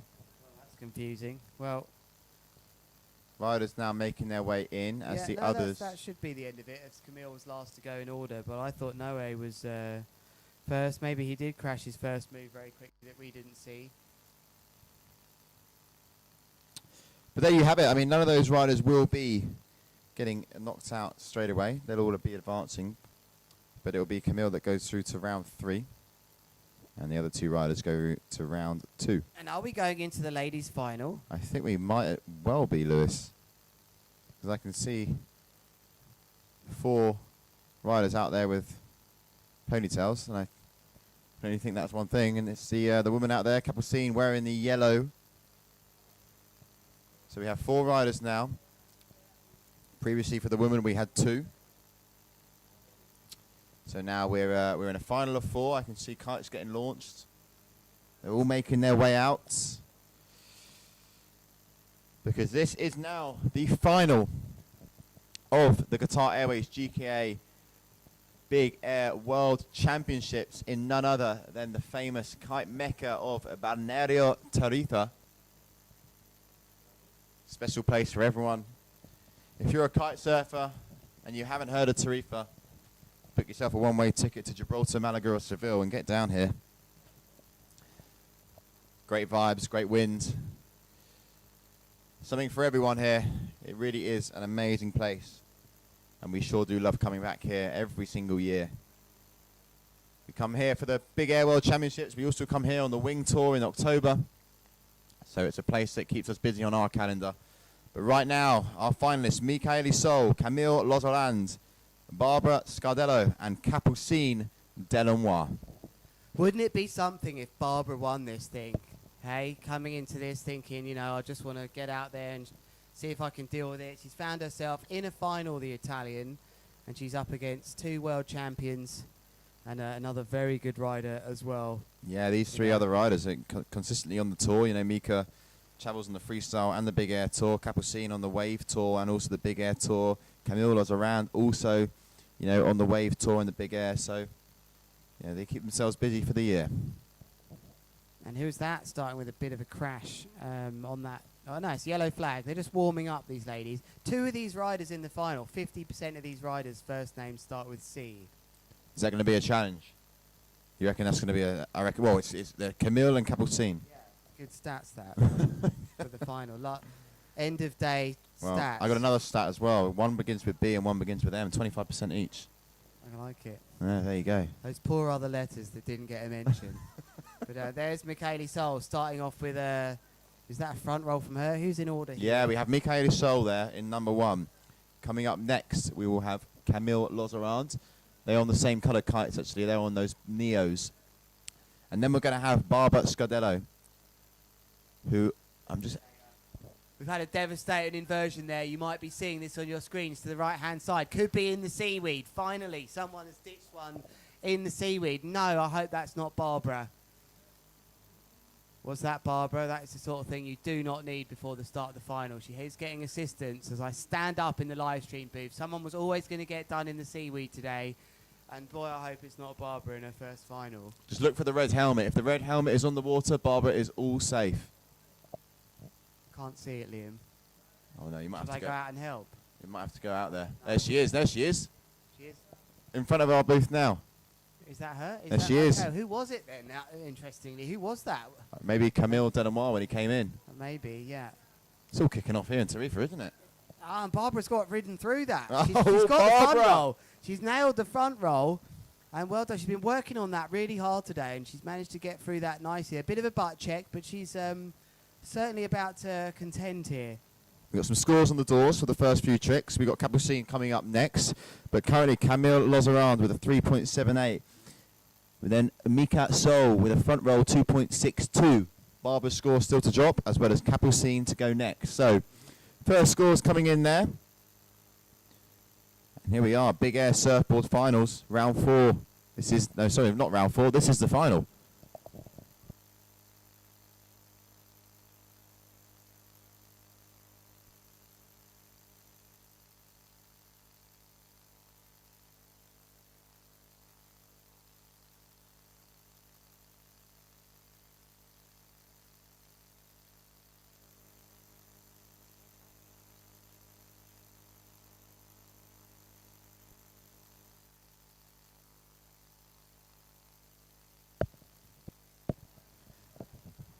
Nice move then. Classic move, you could say, Yeah. for Capucine, who's looks like she might push her way up. But that's a big score, 4.32 from Camille, who's she's a good rider, right? She's got what it takes to knock her off the Big Air Surfboard Big Air World Championship title that she currently holds, Capucine. I think any of these riders have got what it takes, and here they are, Mika Sol. Oh, what a landing that Just was. She just glided slithering, into that. yeah, slithering through that one. And now Capucine bumping herself up into second position with that front roll with a 3.3, so just edging Mika's front roll. But it's Camille Lozarand who's going to be up very, very shortly. Here she is, coming in now. This is Camille on the yellow Rebel. Got 2 duotones, I think, against 2 norths here, if I'm not mistaken. And it's just a nice big front rush. Gosh, she's so in control with that move, Liam. Yeah, knows what to do, when to do it. So keeping, you know, all these riders, especially Capucine, Mika, Barbara, keeping them on their toes.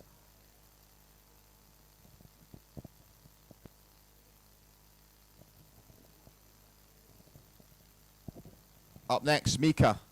You see there on your screen with the blue duotone kite going left foot forward.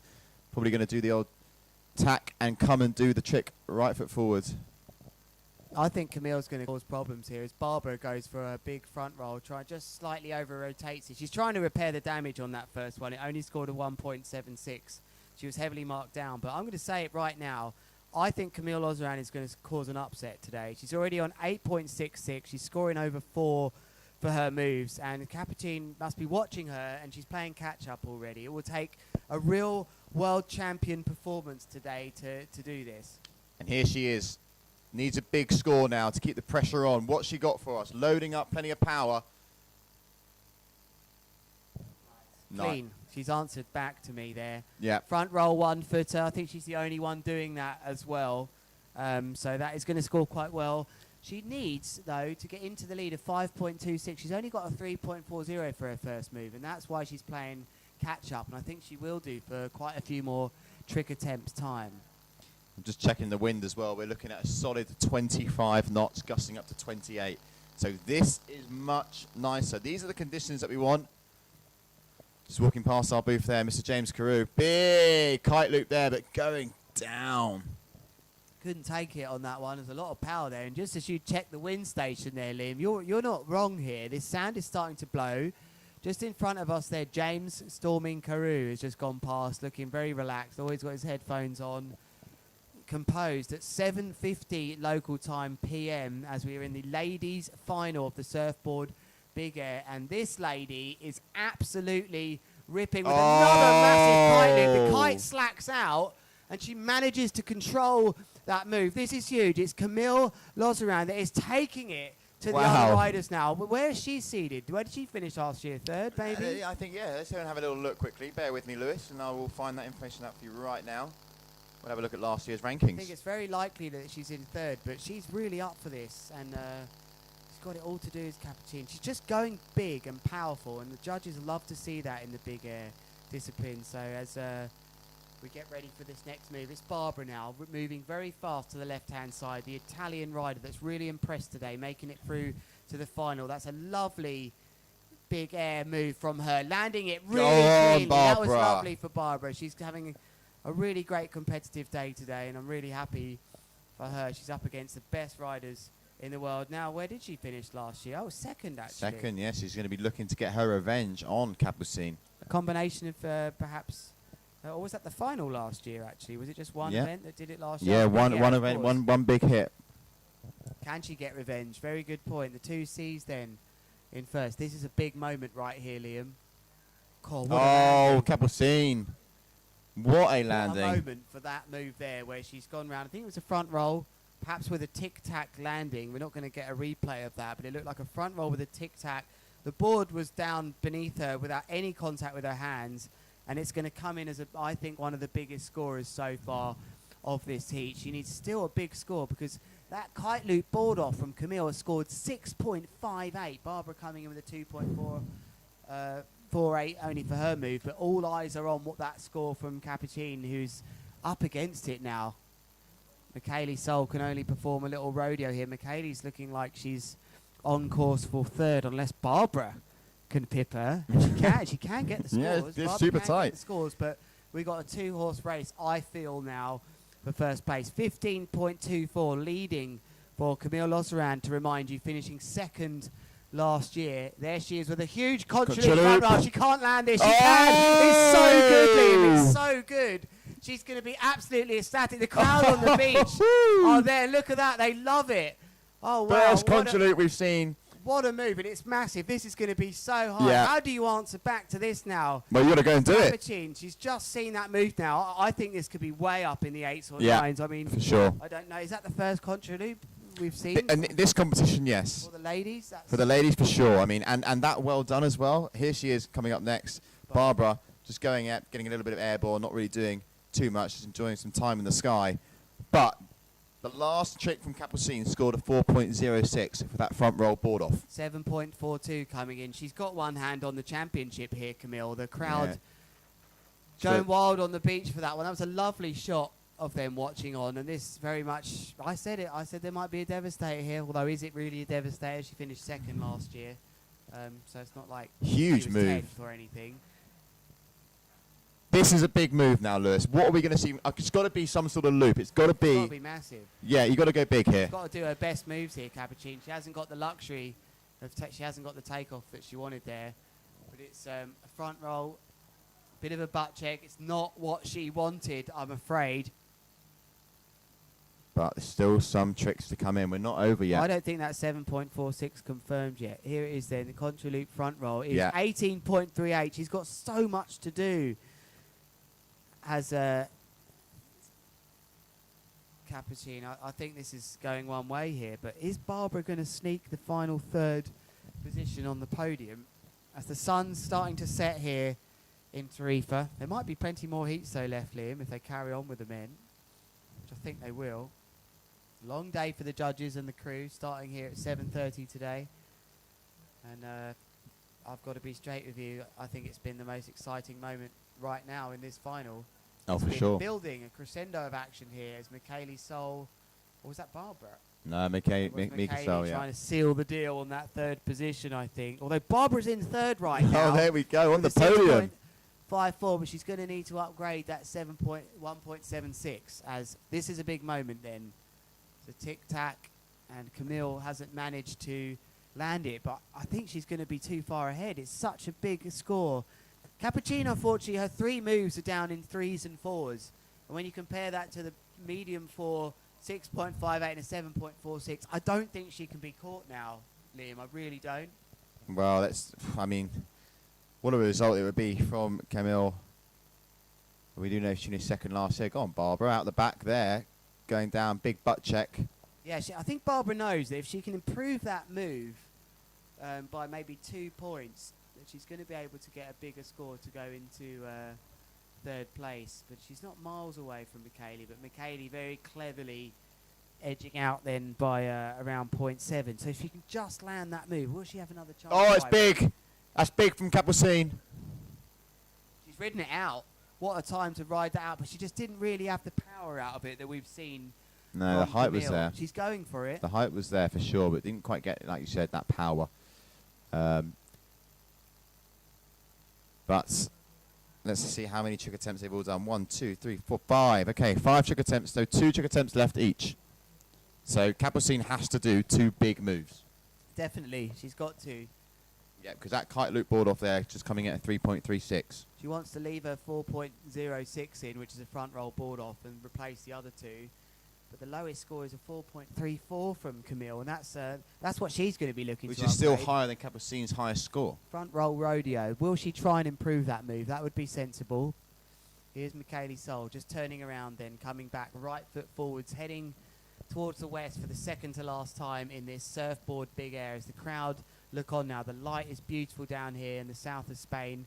Michaeli Sol, nice clean landing. She's just, I think she's settled here for third place. But Barbara, if she can land that big front roll move, she might take it, you know. She really could take it.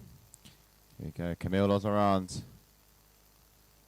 She's gone for the tic-tac. Oh! You don't land that. That was just a blind landing. Just landing and thinking, well, maybe the board will be there. She nearly landed that. 2 foot forwards, nearly riding that out skiing style. Yeah, next time she can go out in the water, we'll get a couple of poles. That was nuts. That would have really been a big move. And I think Capucine still, I think the screws are in the door. I think the welds are on. I think there's just one weld left in the door of opportunity for Capucine as she looks through. Yeah, this Maybe one's going to looking be through big. at that trophy in the trophy cabinet, about to be shut away from her. As is that Barbara? Yeah, Barbara goes down and has a crash, unfortunately. Gone for interesting. He's popped that down into 4th position. So Mika bumps herself up to 3rd. Barbara sits down there in 4th. And it's this girl on your screen now, the Red North Orbit Kite, coming in front and centre, right foot forward. Needs to be a big move. I don't think she had the power there, but she has. Can she land this big mega loop? No, she can't. That's going to be devastating. That will be the moment. But I think she feels that it's slipped away from her. She's been the surfboard big air world champion for a year now.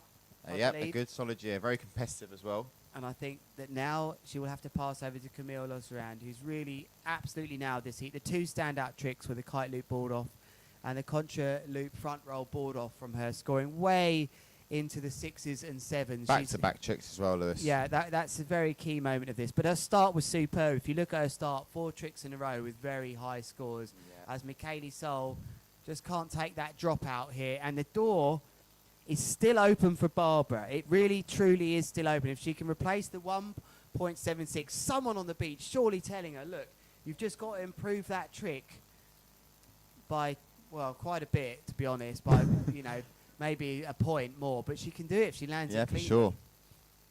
Meanwhile, Camille, what's she thinking about here? Oh, she just can't stick that one. I think the energy's gone now from Camille, who sits in first place and will stay in first place. Can't do anything more. After her last move.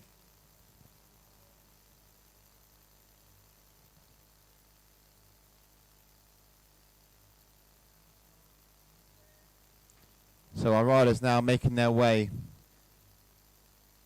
off to the left-hand side, the majority of these. But here we go, Barbara out the back. Barbara, come on, Barbara. Stick this front roll. Make it the front roll of your life. She just can't stick it, unfortunately, for Barbara. But she's given a good run for the money. Got to the final. She'll be happy with that, and that will be her last manoeuvre. So up next, here we go now. This is it. Last trick attempt for Capucine. What are we going to see from our current big air surfboard world champion? Does she have the minerals? Can she stick it? Goes for the kite loop. She'd have to land blind here or something to make a difference here. I think it's all too little too late. I don't think she can cope with the power of Camille, who must be getting told on the beach by some of her friends here, look, you've done it. The red flag is up. And I believe that is the end of the heat, Liam. Yep, that is the end of the heat. You can see there, tour manager Tom Hartman going back to get some confirmation. Having a little look at the flags. Who's it going to be?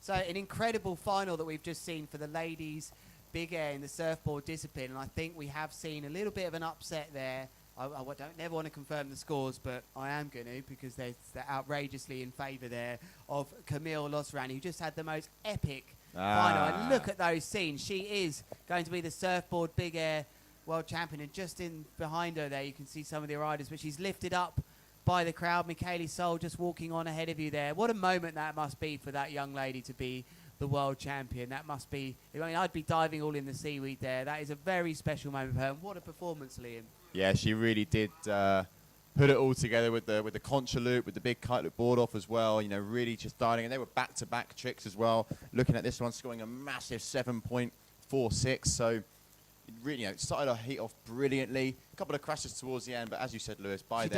She'd done enough, and it was too much for Capucine to compete with. She'd done enough. So I'm going to leave you with the scenes from that final. The men may continue, so Liam's going to stay on board with you now, but as I go and prepare for the GKA Awards taking place tomorrow night, it's been a pleasure to join you today, and thanks for your patience. What a day it was. We had some exciting action there. It looks to me like they're going to carry on with the men, but that's goodbye from me.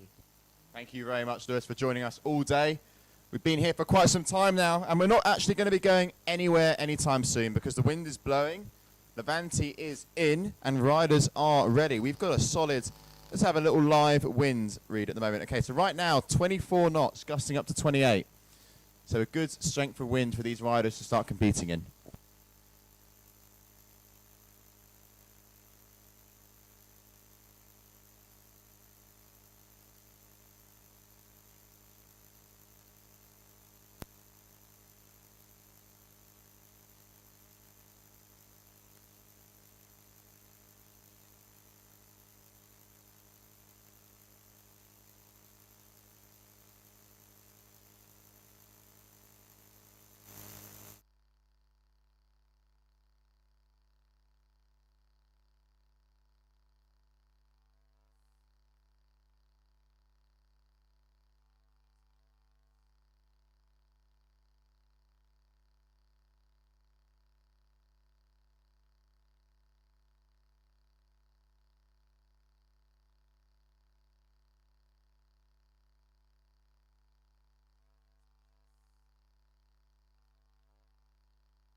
World champion for the first time in her career.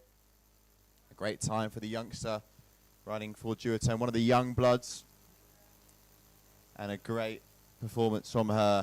As you can see there, getting congratulated by family, by friends. Mika Sol there, giving her teammate a nice big cuddle. This is what we talk about, the community that we have on tour. Capucine Danois obviously going to be very upset, very gutted to not have retained her title. But unfortunately, it just wasn't her day. And Camille pounced on that.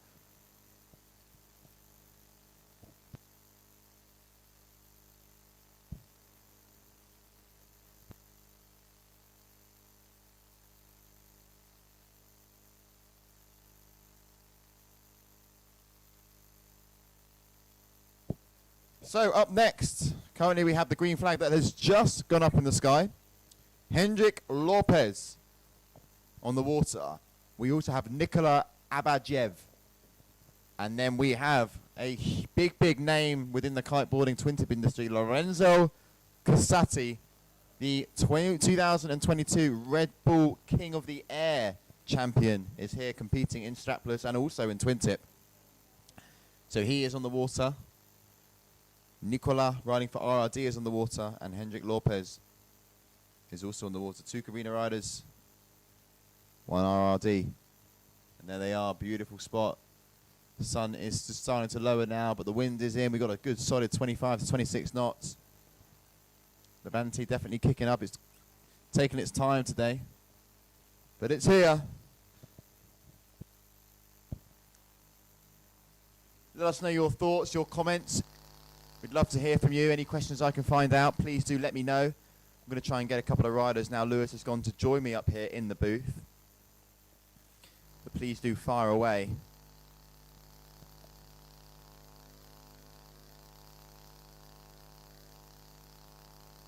Let us know where you're watching from, where in the world you are tuning in. We're out here in sunny and now windy Tarifa. And let's get eyes on the water. As we can see here, Nicola on that black kite.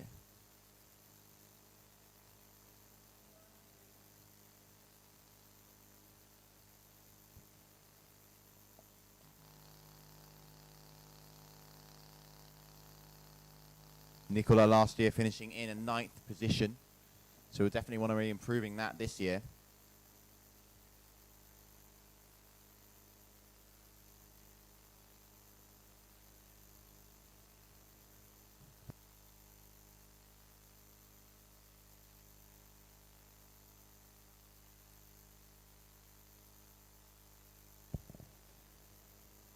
And Lorenzo Casati there going big.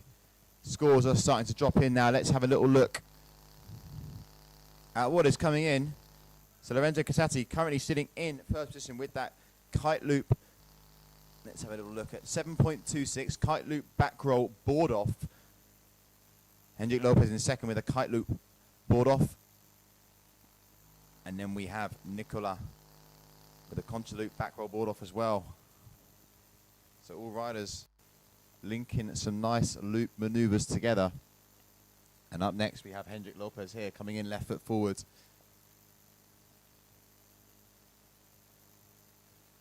If we can get another angle on our riders, that would be fantastic, please.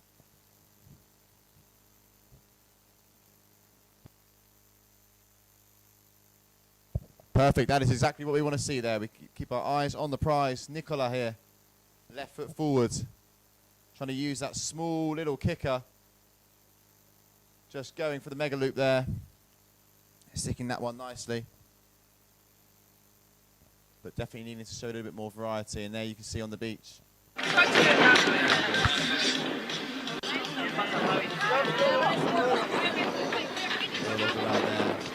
Second in from the left-hand side.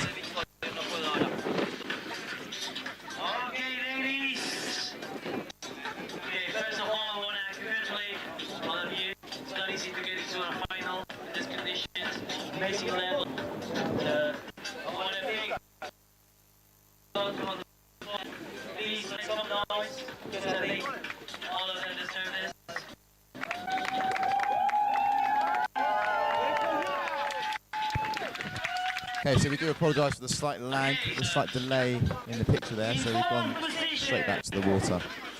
Focus on what's going on. So Lorenzo Casati still in first position. 2 big scores, 7.26 for the first. And then we have a kite loop front row board off, scoring a 7.16. Nicola now popping up into second position with a kite loop board off there, scoring a 5.74. And Hendrik Lopez with a kite loop board off. And another big move now dropping for Lorenzo Casati. That's 3 scores in the sevens with a kite loop flip for that third one. So ticking all the families, ticking all the right boxes.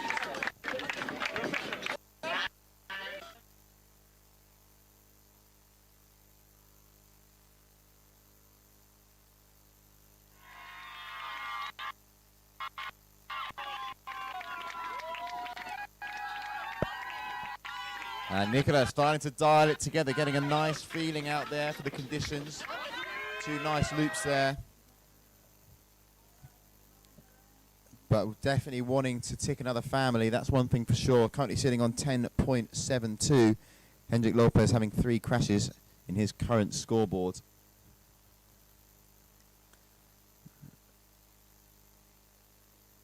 And here we have Lorenzo Casati, just a little shifty there. What's he got lined up for us? Trying to line it up with this small little kicker here, pumping his way through this section. Grabs the boards with the back roll. But not managing to link the 2 together. So that'll be a crash for him.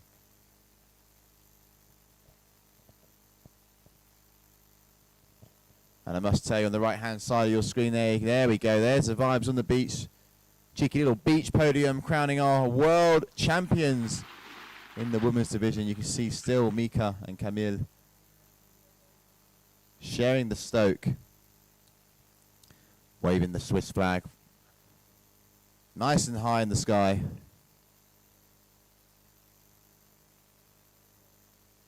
But let's get back to the water, because we'll be seeing those faces again, I'm sure. We're going to be here for a while, so we want to see the action, because it's nice and windy out there. Finally, Levante must have heard our prayers.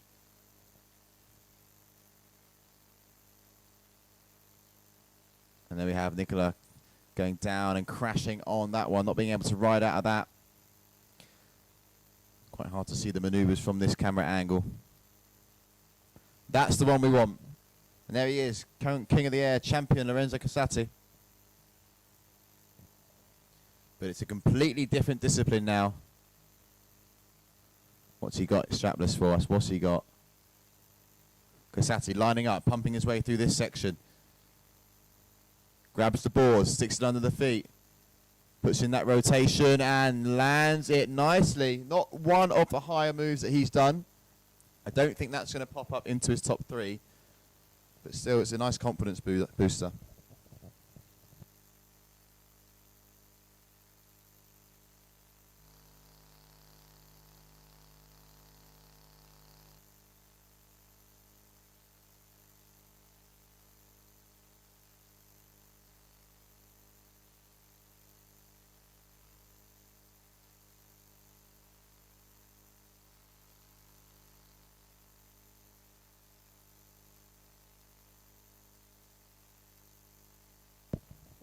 So on your screen now, Hendrik Lopez. Just waiting for everything to just clear up that little bit. And off he goes. Let's have a little look at the scores and the doors, because he's currently still sitting in 3rd position. All riders having 2 more trick attempts. As we get underway with men's round 1, heat number 2.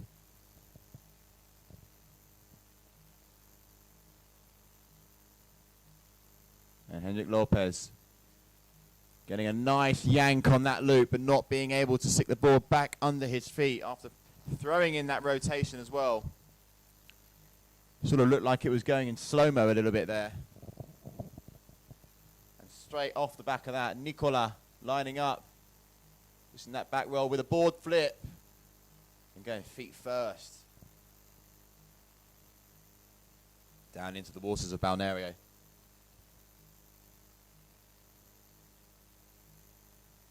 So if you've just joined us, welcome. We are here for the Qatar Airways GKA Big Air World Championships in the famous spot of Tarifa, Balneario. And Lorenzo Casati, big butt check. That's going to be a crash, unfortunately. But here we are in Tarifa. We crowned our men's world champion for the hydrofoil discipline. None other than Charles Brodell took the win there early this morning. And then Levante was like, nope, I'm finished with you for today. And then all of a sudden, boom, 25 knots comes. And we crack on with the women's surfboard division, where Camille Lozoland has just taken her first world title. And now we have 3 disciplines remaining. We have the men's surfboard. This is where we are now. This is what we're cooking with. And then we've just called yellow light for Tuesday's forecast, where we will try and look to complete the women's and the men's twin tip. We've got a big, strong forecast there. Hopefully we're going to be looking at a good 30, 35 knots. That's what we want to see. We want to see everyone push the limits of this sport. Pushing the limits now is Nicola on your screen, but not being able to keep that board in his hands. And just going down there.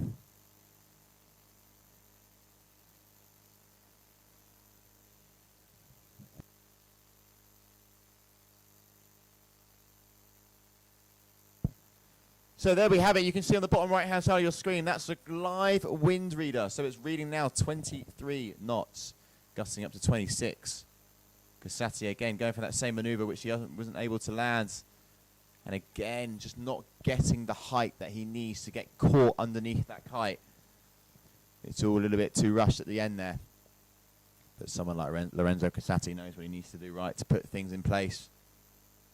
Nice and steady, 23 knots at the moment.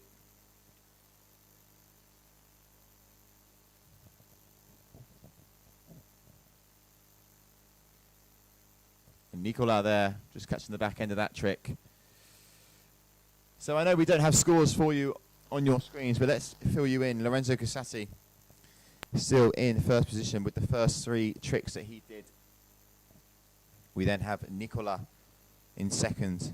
Currently just 2 scores on the board for Nicola as he needs to tick another family. And then we have Hendrik Lopez, who also just has 2 tricks scored. Everything else has been a crash so far. So Lorenzo Casati quite comfortably in head, 21.76 combined score. Second place Nicola was on 11.28, and Hendrik Lopez really needing to do some work with a 6.08.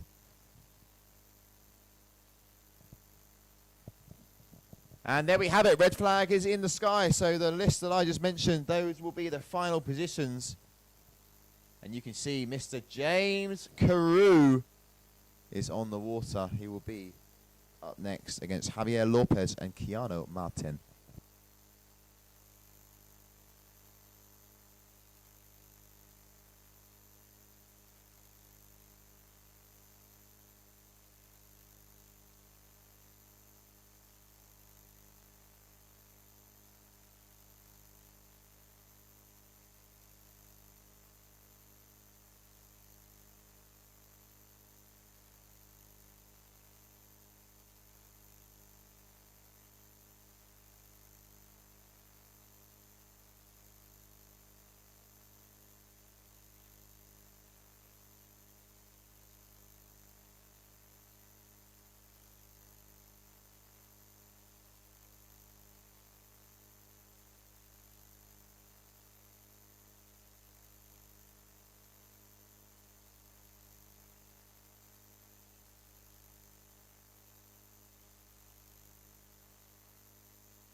Okay, everyone, welcome back to what is really shaping up to be quite a nice end of the day here for day 1 of the Qatar Airways GKA Kite World Tour. We're out here in Tarifa for the first and the For the first Big Air World Championships, it is the first and only stop for the disciplines of hydrofoil and surfboard.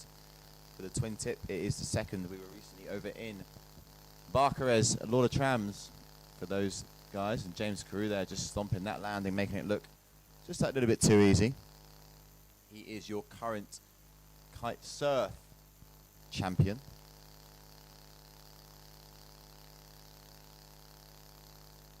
But we have Keanu Mutt and Javier Lopez also in this heat. Javier, a local rider, also one of the younger riders within the fleet. He's got his hands full here against two heavy hitters. James Carew, definitely one of those riders that comes into an event like this hoping to make it to the final. Very, very talented when it comes to riding a surfboard.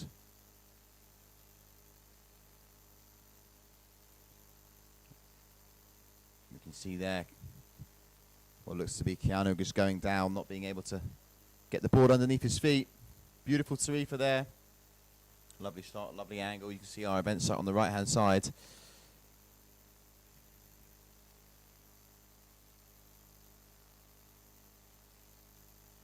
Keanu Merton putting in those rotations, but just going down quite nastily there. These riders just possibly wanting just a little bit more.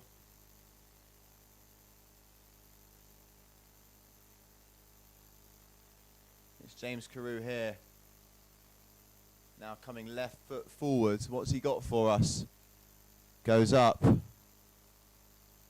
Decides against looping that kite. Just makes it look so elegant the way he just carves his way back after landing. Straight back on the board. Straight into a nice super soft landing. Coming out of Australia. Spends a lot of time over in Portugal, James, for his training. Sort of pops between Tarifa and Portugal. And here he is competing, but another crash there, unfortunately. So James Carew currently sitting in second position. Keanu Merton in first, and it's Javier Lopez in third. James Carew's scoring trick was that contra loop back roll board off. Whereas Keanu Merton had the front loop flip. But its scores are coming in now for James. It's looking like he's going to bump his way up into first position. And we can see there on the wind reader, the bottom right-hand side of the screen, the wind has just dropped a couple knots. During the women's final, we had a good solid 25 knots. Whereas right now, we're just dropping just a few, 21.3.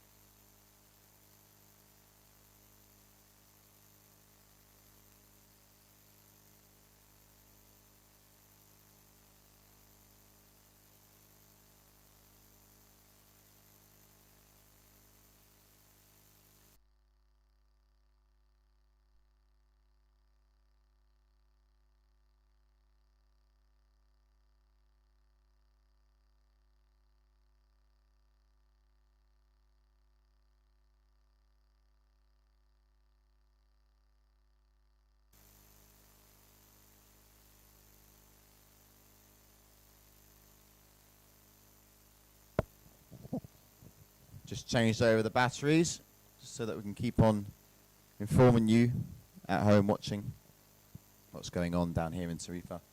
Beautiful shot there, which you can see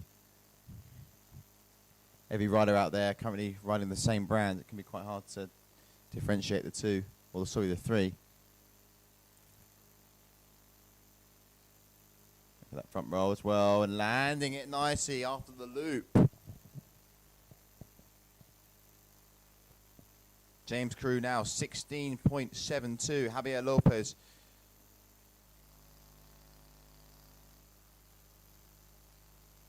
scoring a 2.64 for his back roll tic-tac. And just waiting for that score for Keanu to drop. But let's have a little look at how James Carews' scores are formed. His latest manoeuvre, the kite loop back roll board off, scoring a 5.58. We then saw the back roll tic tac scoring a 5.10.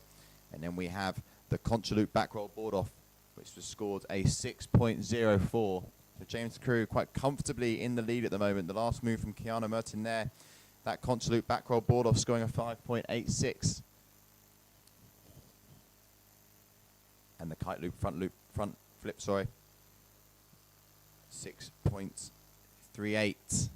So James in first, Keanu in second, Javier in third position.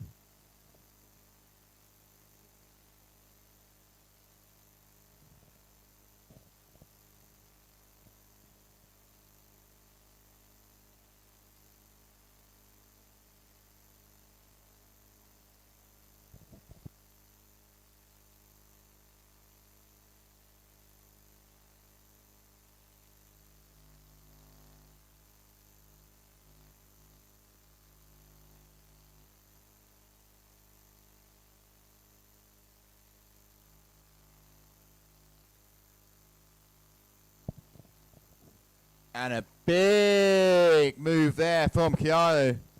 Huge there. One of the biggest we've seen of the day. Judges will definitely like the commitment that went into that, the technicality, and most importantly as well, the landing.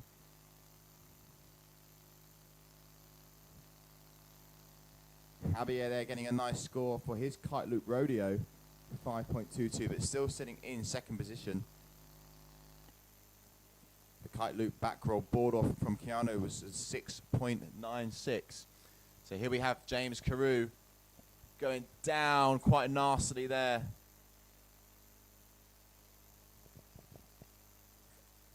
And the score from Keanu is looking quite nice as the judges are just finalizing it. But it's really quite close now between Keanu and James. Javier still down in third position with the 12.90, but Keanu 19.20, James Carew 19.50, and now Keanu has bumped his way into first position. So feeling the rhythm out there. Very nice score there for that kite loop rodeo front roll. Big score of a 6.74. So James Carew, a little bit of work to do now. He does have the highest score of the heat. He currently has a 7.88, and that is scored for a kite loop back roll tic tac. But it's looking challenging as the riders are coming towards the end of the heats. No one is eliminated now, though.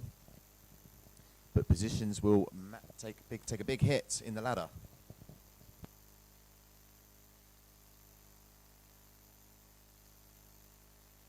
So here he is on your screen, James Carew using the kicker to his advantage.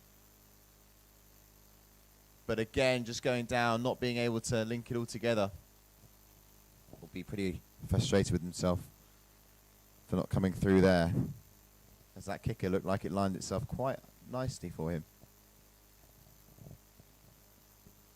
21 knots out there. You can see the sun is starting to set. Probably got another hour, about 45 minutes to an hour of good solid competition if the wind holds.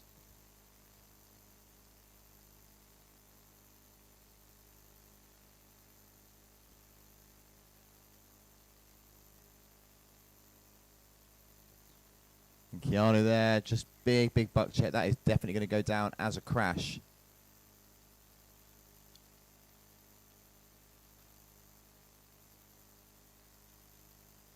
I can see the flag man getting ready to lift that red one up very, very shortly.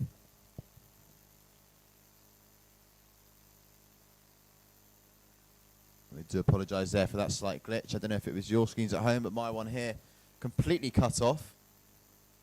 So I did miss that trick there.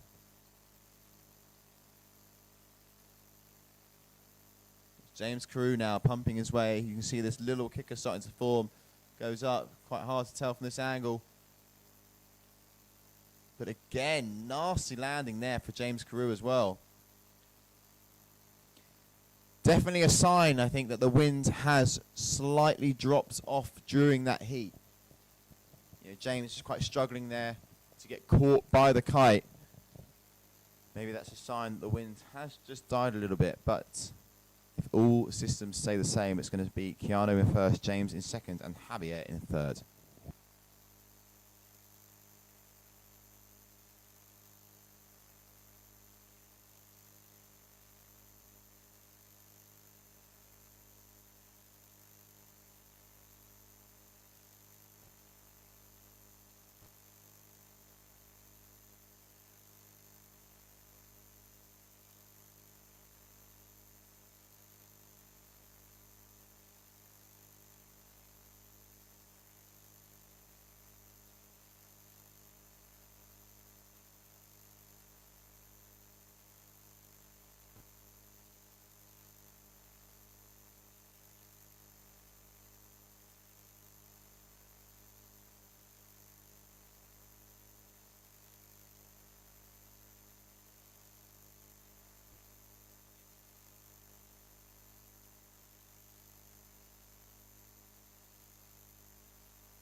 Okay, and welcome back.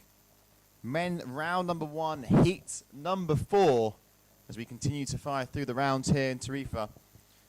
In this heat we have Leonardo Casati, the brother of Lorenzo, Mark Garija, and Ayrton Cozzolino. Green flag is now up in the sky. That only means one thing: this heat is about to commence.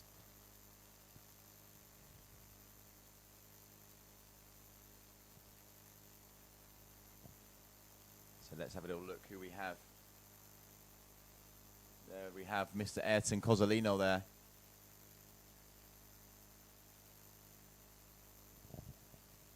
Dialing in his first trick.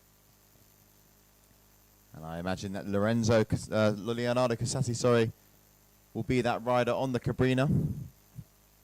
Which only means one thing, that Mark Garija is the other kite. And here we have Leonardo, the youngster. What's he got for us? Unfortunately, not a lot on that maneuver. You just see James Crew now walking out in front of the live stream booth. Take a few hits in that last in that last round.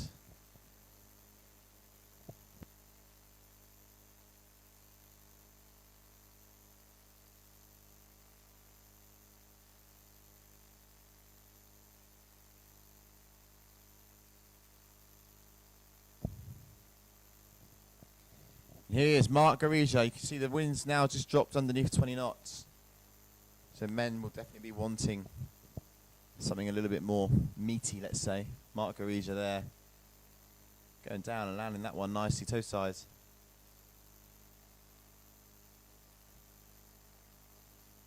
Nice kite loop board off for Mark.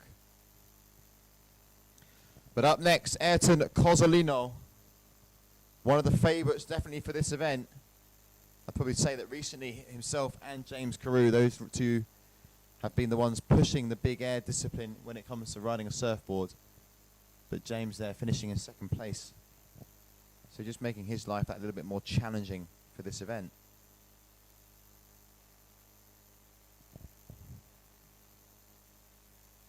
But Ayrton Cozzolino now, left foot forward. What's he got for us? Knows this spot very well, spends a lot of time training here. Goes up, grabs the board, goes to those front rotations with a few tic-tacs. But unfortunately not being able to line it all together and land that one.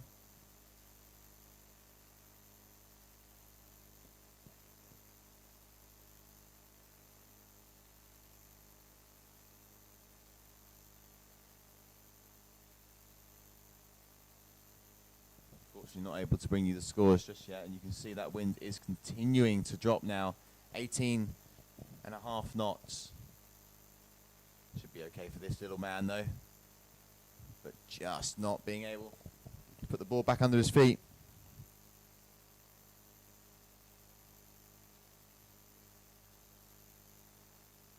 So we're nearly starting to come now to the end of the day for the day one of the Qatar Airways GKA Big Air World Championships. We're out here in Tarifa, Spain, at the famous spot of Balneario. Bang offshore winds here.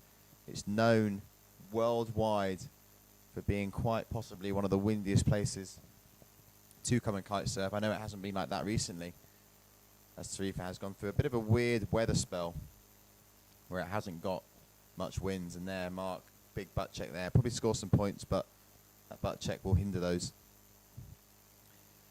But Tarifa definitely been struggling, I'll probably say, since March. Unfortunately, the full power event before our event wasn't able to run.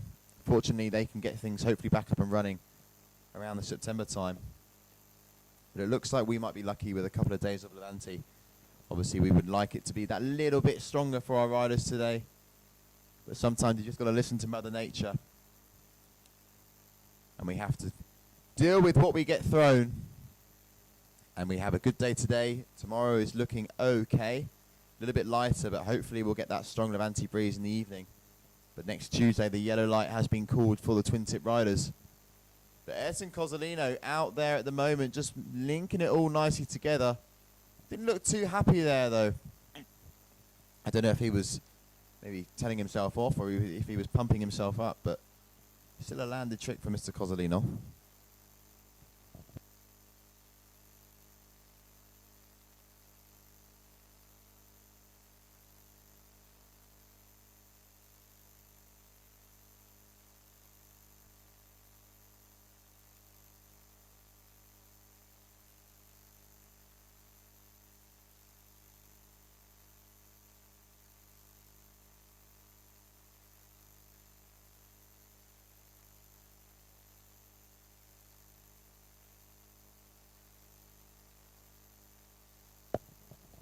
So 20 knots, little increase. Leonardo Casati there. Again, 3 crashes for him, unfortunately. Just needs to commit. And that little bit more. Send it. Find those kickers. Let the kite take you to another planet.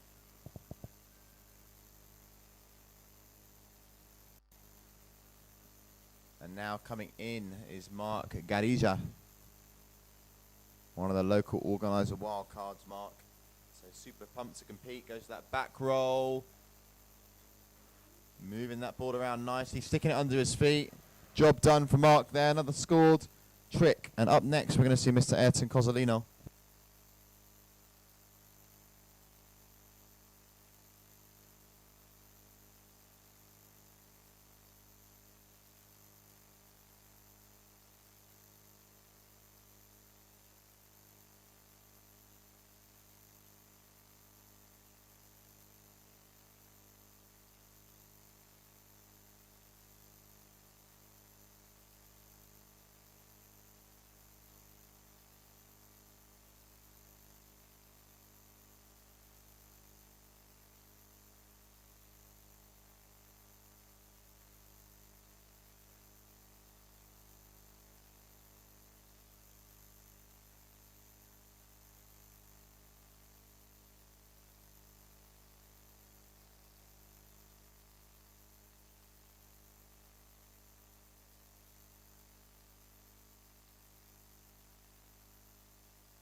So we come back to the action here. As local time now, just coming past 8:30, 20 to 9 actually, to be nice and precise. And unfortunately there, Mark not being able to grab that board. And just the network error with the scores is currently down, so hopefully I can bring those to you very soon. Just going to refresh my page and see if it's all loaded up nicely. Nope, unfortunately not. It is what it is.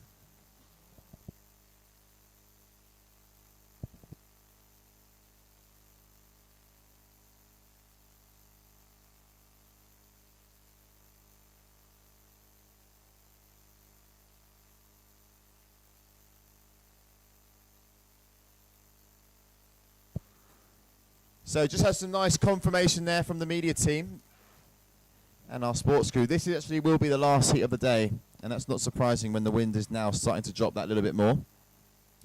So this will be the final heat of the day, of day number 1. Is it going to be Ayrton Cozzolino that pulls his way through? Leonardo really wanting to try and link a few tricks together.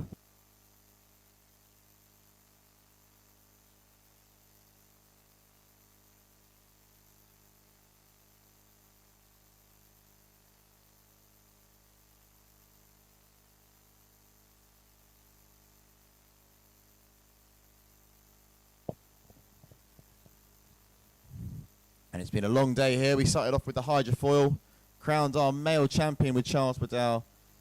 And now we're just wrapping things up now with the men's surfboard division. Camille Lozoland is your new world champion. For the women, taking her first world title. Putting on a pretty show-stopping display, showing contra loops and mega loops, multiple rotations, so big hats off to her. But a big thank you to all the riders and all the women, all the men this morning as well that have competed and attended this event. And now all we can hope for is when we go to sleep, we just pray that we're going to get nice, strong Levante to continue through for the rest of the competition, because we're not going to be able to finish the men today. And Tuesday is looking like the next big day of action. 19 knots currently. Ayrton now in the lead of this heat, but it's Mark on your screen here. Doesn't like what he feels there, so he'll just turn around and maybe try to trick right foot forward instead. Talking to his caddy on the beach there, just finding out what's going on. But green flag is still up in the sky. Probably have the same issue I do with the network error, unfortunately, with the scores. It's all a little bit in the mix at the moment. Fortunately for these riders, though, no one does get eliminated. But I can confirm that the red flag has just gone up in the sky. And that will be heat over, and the day is also over.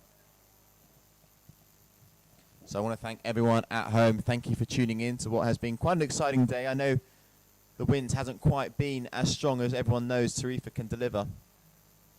But given the current forecast and the challenges we've been facing, we've made the call and we got underway, and we were able to finish the day with a good steady 25 knots. As mentioned, Tuesday the 6th is looking like a good day. We're currently on the yellow light for that, with the hope to pull the green lights over the course of the weekend. We'll see how that forecast develops. There is a little bit of a Levante breeze as well over the next couple of days over the weekend, although it doesn't look too strong. You never know what can happen here in Tarifa. The forecast can change every minute, every hour. So it's better to be prepared than to not be prepared at all.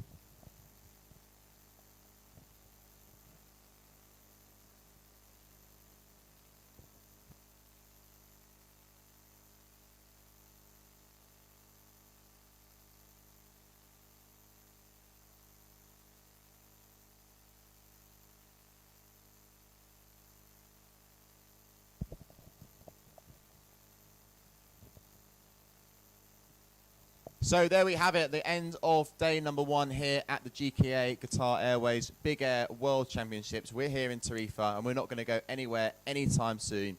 Charles Waddell is the 4th time in a row world champion when it comes to the hydrofoil big air discipline. Camille Lozorand has taken the title from Capucine Delanois. She's the new female world champion in the surfboard division. We managed to crank through a couple of early rounds in the men's division on the surfboard, so we'll hopefully be able to get things back underway with them, and then it's looking promising for a good solid forecast on the 6th, Tuesday next week, where currently we've got a good 30 knots on the cards. So fingers crossed that it holds, it pulls through, and we'll be able to provide an exciting end of the competition. Still plenty to come, we're not even halfway there yet, so don't go anywhere, stay tuned, keep following on our socials, all our media platforms, and that's the best way to keep up to date with what's going on down here in Tarifa. A big thank you to Lewis Crappen, who joined us from start to finish. He's got a busy afternoon preparing for our annual GKA awards that will be happening tomorrow evening. So we'll be crowning our male rider of the year, female rider of the year, move of the year for both male and female, our legends awards, our photo awards of the year, and our video of the year. So plenty of awards to be handed out tomorrow night in Tarifa, which should be a fun evening. But until then, we'll catch you very soon.